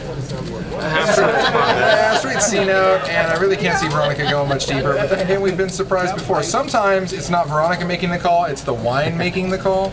So, how many pocket pairs do you have tonight, man? Probably like 7. A lot. Yeah. A lot. Yeah. So, I mean, it's hard even for Veronica to continue there. I mean, Alicia's been playing really tight as well. Yeah, she's been playing pretty snug. So it's anything from her standing out. Even though she could, once she had the champagne pot, and then she pounded that. Pounded the champagne pot. I love that. That loosened her up a little bit, so you could tell she was starting to feel it a little bit. It's good stuff. Yeah, man, you were really mixed up in a lot of the action earlier and catching a lot of hands. It almost looked like, I felt like it would look like to some of the players that you were almost like, you know, getting a little loose, a little reckless, even though all your hands weren't necessarily being shown down. So it looked like you were just opening a lot of pots. Like you came to party. You know, and it's tough because I was getting a lot of action resistance backs, you know, and you get to the point where you're wondering, are they just running you over or are they actually having it, you know, so it's just... Now check this out. Very next hand, Alicia, she downscales a little bit from aces to kings, and now she's under the gun. She's going to make it 20. Veronica calls again. And here you're gonna go ahead and make the call for 6-5 here. I like it. Yeah, we're both pretty deep, and we got some pretty deep stacks calling. And Veronica's skewy, so. Isn't this a solid 1-3 game? Like, oh, it's your typical. It's not your typical 1-3 game. It's not even close to your typical 1-3 game. It's a great game. Bart, 3-better fold the A7. He's gonna fold. And forward to flop. Brian came on as well, the 7-5 off. And hey, happy birthday! Here we go. Happy birthday, my friend! Check this out. Inside straight draw, flush draw for our brother here, Master C. Brian makes a pair of 7s. Alicia's kings are still out in front though right now. Brian's gonna come out swinging with the 7s. Both players should be Alicia bet. I think Alicia led here. Oh, did she? Yeah, again, she checked. I'm sure she bet, right? Brian calls 40. I think she checked. Oh, she did check. She did check. So then this crazy guy is gonna call behind here for 40. Well, the thing about Brian, he can be leading out so many things, you know, just like it is a 7, he could be leading out flush draws, you know, so I'm definitely okay with my hand as it is, but I am a little bit worried about where my flush stands in his possible flush, you know, leads. Now you're trying to double gutter. You can make it straight with a 4 or an 8. Still have clubs. And pretty much at this point, I know that she has a pretty big hand. Interesting line there. Yeah, check calling in lead here. She should be What is that? pretty strong here. Like set of queens, set of nines, maybe. She can't have over pairs. We see what she does have. She does have the kings. So Brian's going to get out of the way here. Our resident Master C boot jockey here is definitely going to come along. Check it out. He's looking for 4-8 or a club. And that's the resident bingo bango we like to give out. We like to give the bingo bango to this man. So he monsters it here against Alicia. Oh God, she's reaching for stacks. That's got to feel great. Stone Cold Nutskis here for Master C on the river. And then it's pretty easy to know what that she's calling. All in, she snaps. Yeah, she snaps, and that's gonna be good all day. She gave me a couple of very stern looks. Bummer. Yeah, you know what? I don't have my audio in, but just lip reading, I can imagine what she said there. It is true. I can hear what she said. But she smiles though. She smiles. She's angry. She's angry. She smiles. She's angry. Did she bruise you with the look? I feel like she bruised you with her eyes there. Fantastic. 3 aces on board. Black Irish 13. What's going on? Thanks for joining us. So the game is good. Wow, so that's it. So you can break the pot and come hang out in the booth with us. Good times. Man, we're in Sacramento. Man, check that out, dude. Double gutter or call and gets there against Kings. Thank God. Brian's just smiling. He's like, give me more wine. And Brian got out of that way, dude. I don't want anything to do with that. Yeah, especially once he folds her, I actually feel really good. Oh yeah, then you're just heads up. You're like, please, I'm good, because you didn't put her on any sort of flush draw either. So if the flush got there, you knew you were good. You knew you were good too. So you don't have to even worry about a higher flush.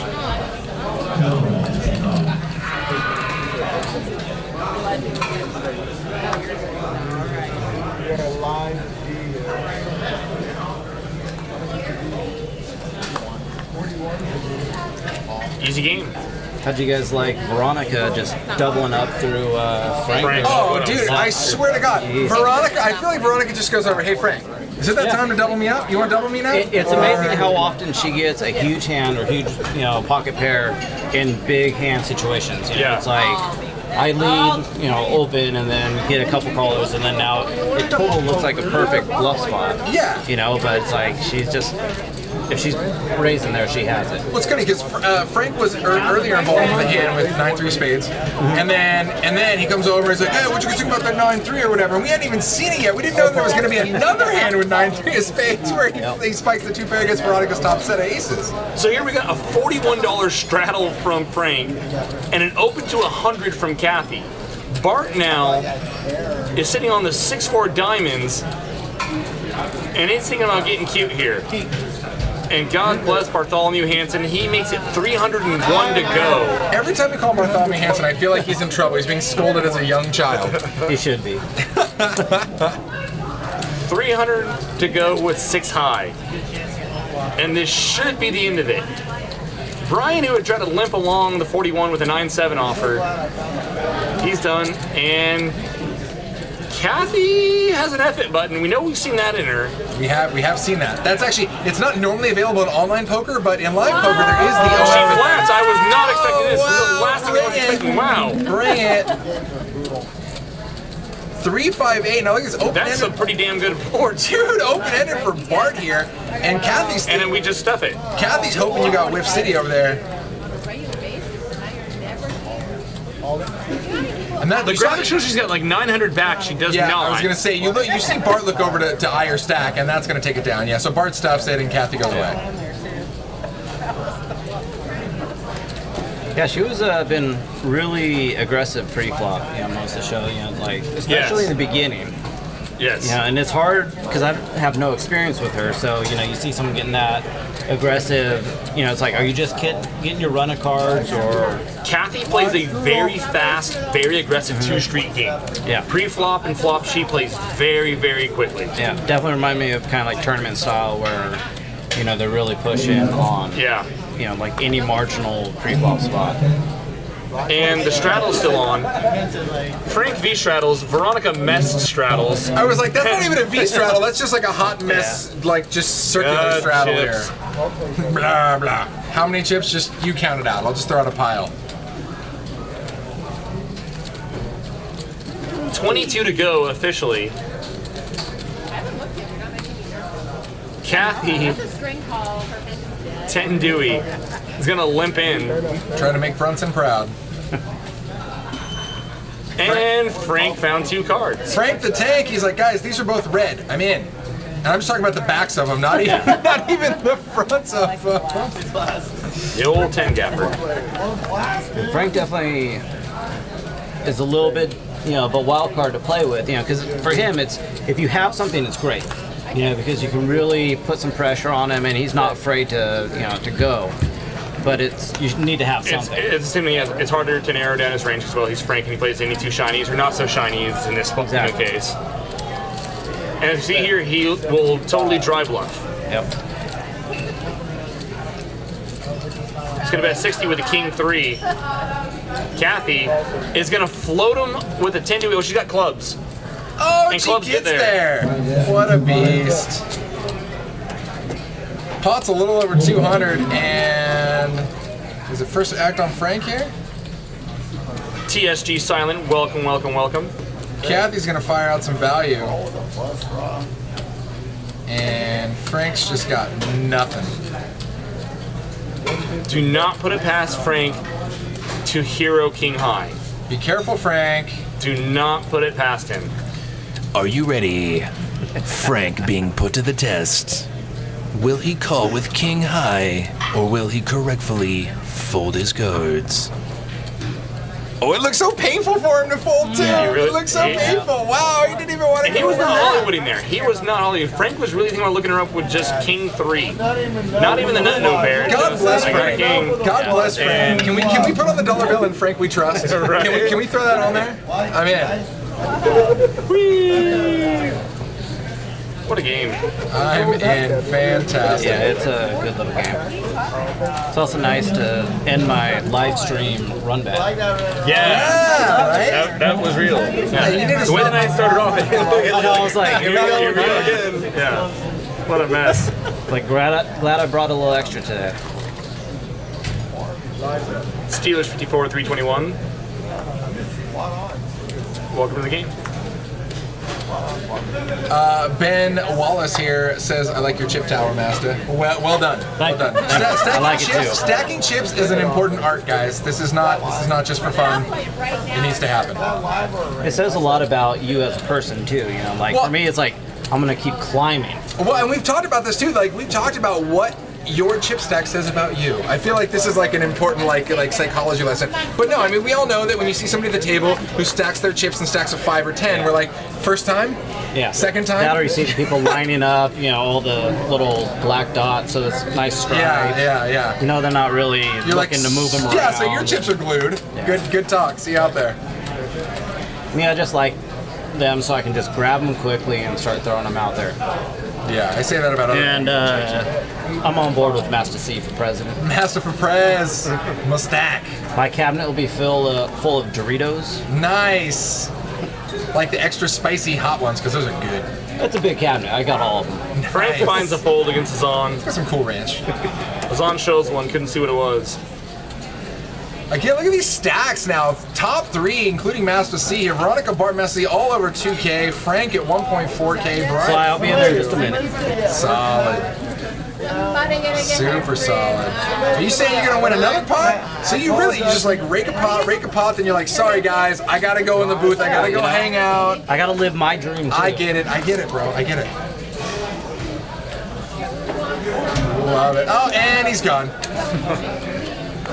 Bye, man. Action on Cactus All. She's got pocket 5s.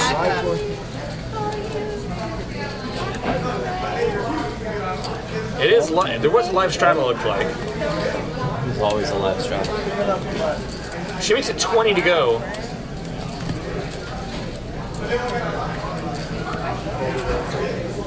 Folds to Azan.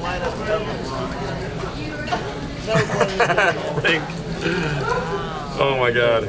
Frank does what Frank wants, man. It was a $20 straddle, limp, and an option check. 689, check this out. Top pair for Brian. Inside Kathy. straight draw. Yeah, there we go. Okay, checks through. 3 on the turn. Kathy, the only player with a diamond as well. Bink, no help. Gonna give Brian the check mark here with pair 9s. So even though the stream is dubbed Veronica and Friends, I might start calling it kind of Frank and Friends too. You know what I mean? Maybe Frank pays friends, Frank hangs out with friends, Frank bankrolls some friends. Frank just has friends. Frank has friends. A lot of friends. It would have been a little thin, but I also would have liked to see Brian bet the river there. And I think with the way Kathy's been playing, she's been making some pretty light calls. So I think, you know, even a small one that she may interpret as a blocking bet, you can still get into her and have her call. Get a little value there. Yeah. I mean, you think even like 25, 30 is not that much, but, you know, you keep doing that and she keeps calling. That's a nice little profit at the end of the night. I won't dispute that. Oh, I know that. Shit. All the time. Big, small, whatever. So here goes Kathy. So Sean limps in the ace-king because he wants my head to explode. Kathy makes it 15 to go with pocket sixes. Alicia calls 15, king jack off. Text my husband right now. Frank's not calling because reasons. Brian got a clunky ace, gonna try to find some trouble. Frank's had 3 deuce, I love it. Now action's back on Sean. I think anybody has a problem. You know it's going to be like an ace with a 4 or 5 to give Frank a little wheel draw, maybe some backdoor diamond. And there's a limp re-raise. 200 and change from Sean. And Kathy stuffs it. Oh, wow. Like I said, first, she's very quick and very aggressive on the first 2 streets. I mean, I don't know if they have much history, but, you know, I kind of felt that was a pretty big overbet on his part, on Sean's. You know, just the limp re-raise that big. Yeah. You know, I mean, what are you trying to get any value from? I feel like the big hands are going to call. Like best case scenario, you're a coin flip. Worst case scenario, you're way behind with an overpair. Right. Yeah. But then again, Kathy's got a big smile on her face, and she's like, "Bring it," and I respect that. Kathy's got 5 and change. Yeah. So it's maybe about 300 to call. Yeah, it was about and once we got ourselves into this much trouble, Sean, we can't fold. There we go. Sean gets the money in. So Kathy is in that best case scenario where it is a race. She probably just said, "I'm racing," right? But like, just no ace, no king, and we're good here. Are they gonna run it once, twice? What are we doing here? Twice. They're gonna run it twice. All Run right. it 9 times, please. I wanted them to do it 4 times. Run it at least 4 times. It's once or thrice, and that's it for me. You gotta. Someone's got to lose money. That's my theory in poker. Yeah, I probably shouldn't have run twice with the other guy. Ace-9 versus ace-queen. Way ahead here. Don't waste your efforts. And Sean still brings a king. Sean, that's a bad card for Sean to catch if they're gonna run it twice. I know, You don't want to catch sure, ace right? kings. So now here, going to run it again. So Kathy's going to need, Sean's going to need to win this one here to chop it.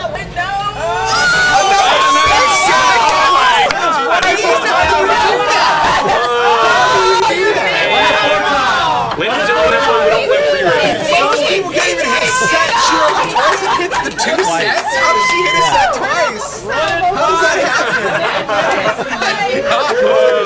Kathy's The whole challenge just like, yes, laugh out loud. This is hilarious. How do you I do think that? you guys heard us. Oh, that was Yeah, what that you guys was were it. screaming about? Okay, that's what I heard. No, we all heard that. We're like, that table's having a blast over there. And that's why we don't limp re-raise ace king. Guys, 6s are good. That's the mark of the beast on both flops. All 6s for Yeah. Kathy. Good lord. I mean, it's always nice to win the first one, but it's really nice to win the second one as well. Jeez. Yeah, you win the first one, it's great because you're automatically free rolling. You're like, just break everything and I'm good. Oh, I didn't need to hit a 6. Now you're just showing up. Wow. Phil Hummy says, like hitting quads. You bet it.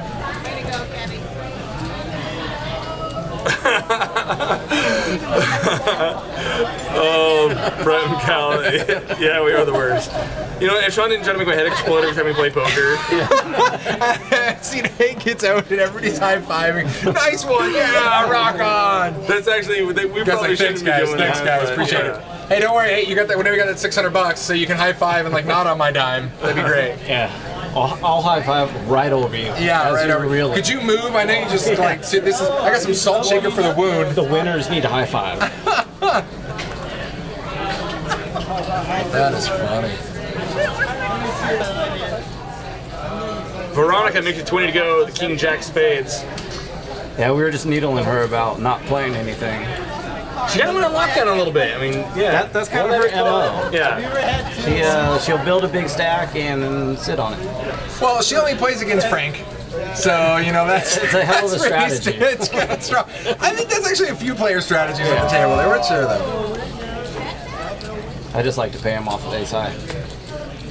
Oh, that's funny. We got a friend watching the stream who just texted me. She's like, I don't even know anything about poker, and I'm high-fiving my friend here because it was just that awesome that she had 6 on both boards. Oh, I love it. Brian takes down the pot. Easy money. Guys, it's poker. You just got to raise it. You got to win it. It's easy money. Yeah. So, guys, thank you so much for being part of this Veronica and Friends game. I don't think you could ever call this game boring, or you don't know what you're watching. That's for sure. It's never disappointing. Thank you to Bart Hansen and Crush Live Poker for being with us this week. I think are we done with Bart yet or not? I don't know. I think Bart's Bart's done for now. Yeah, okay, he'll be back here. So big shout out to Bart. Check him out, crushlivepoker.com. Thank you to Master C for coming in and grinding out the dude. Always good times, my friend. Thank you. And God, what a mess! I can't wait for the next show. It was like the hottest mess, the best mess. Like I don't even want anybody to clean it up. Just leave the mess there because it's rad. It's too bad you guys just can't keep it going because it's going to keep getting worse. So. Oh no, the stream going, but we're gonna go get in this game right now. I mean, that game is going, guys. So come on over. Yeah. All right, guys, that's our show. Shout out to Bob, Kenny, Abraham, and the crew for keeping us running here, and we'll see you on Monday. You guys are awesome. Adios. See you soon.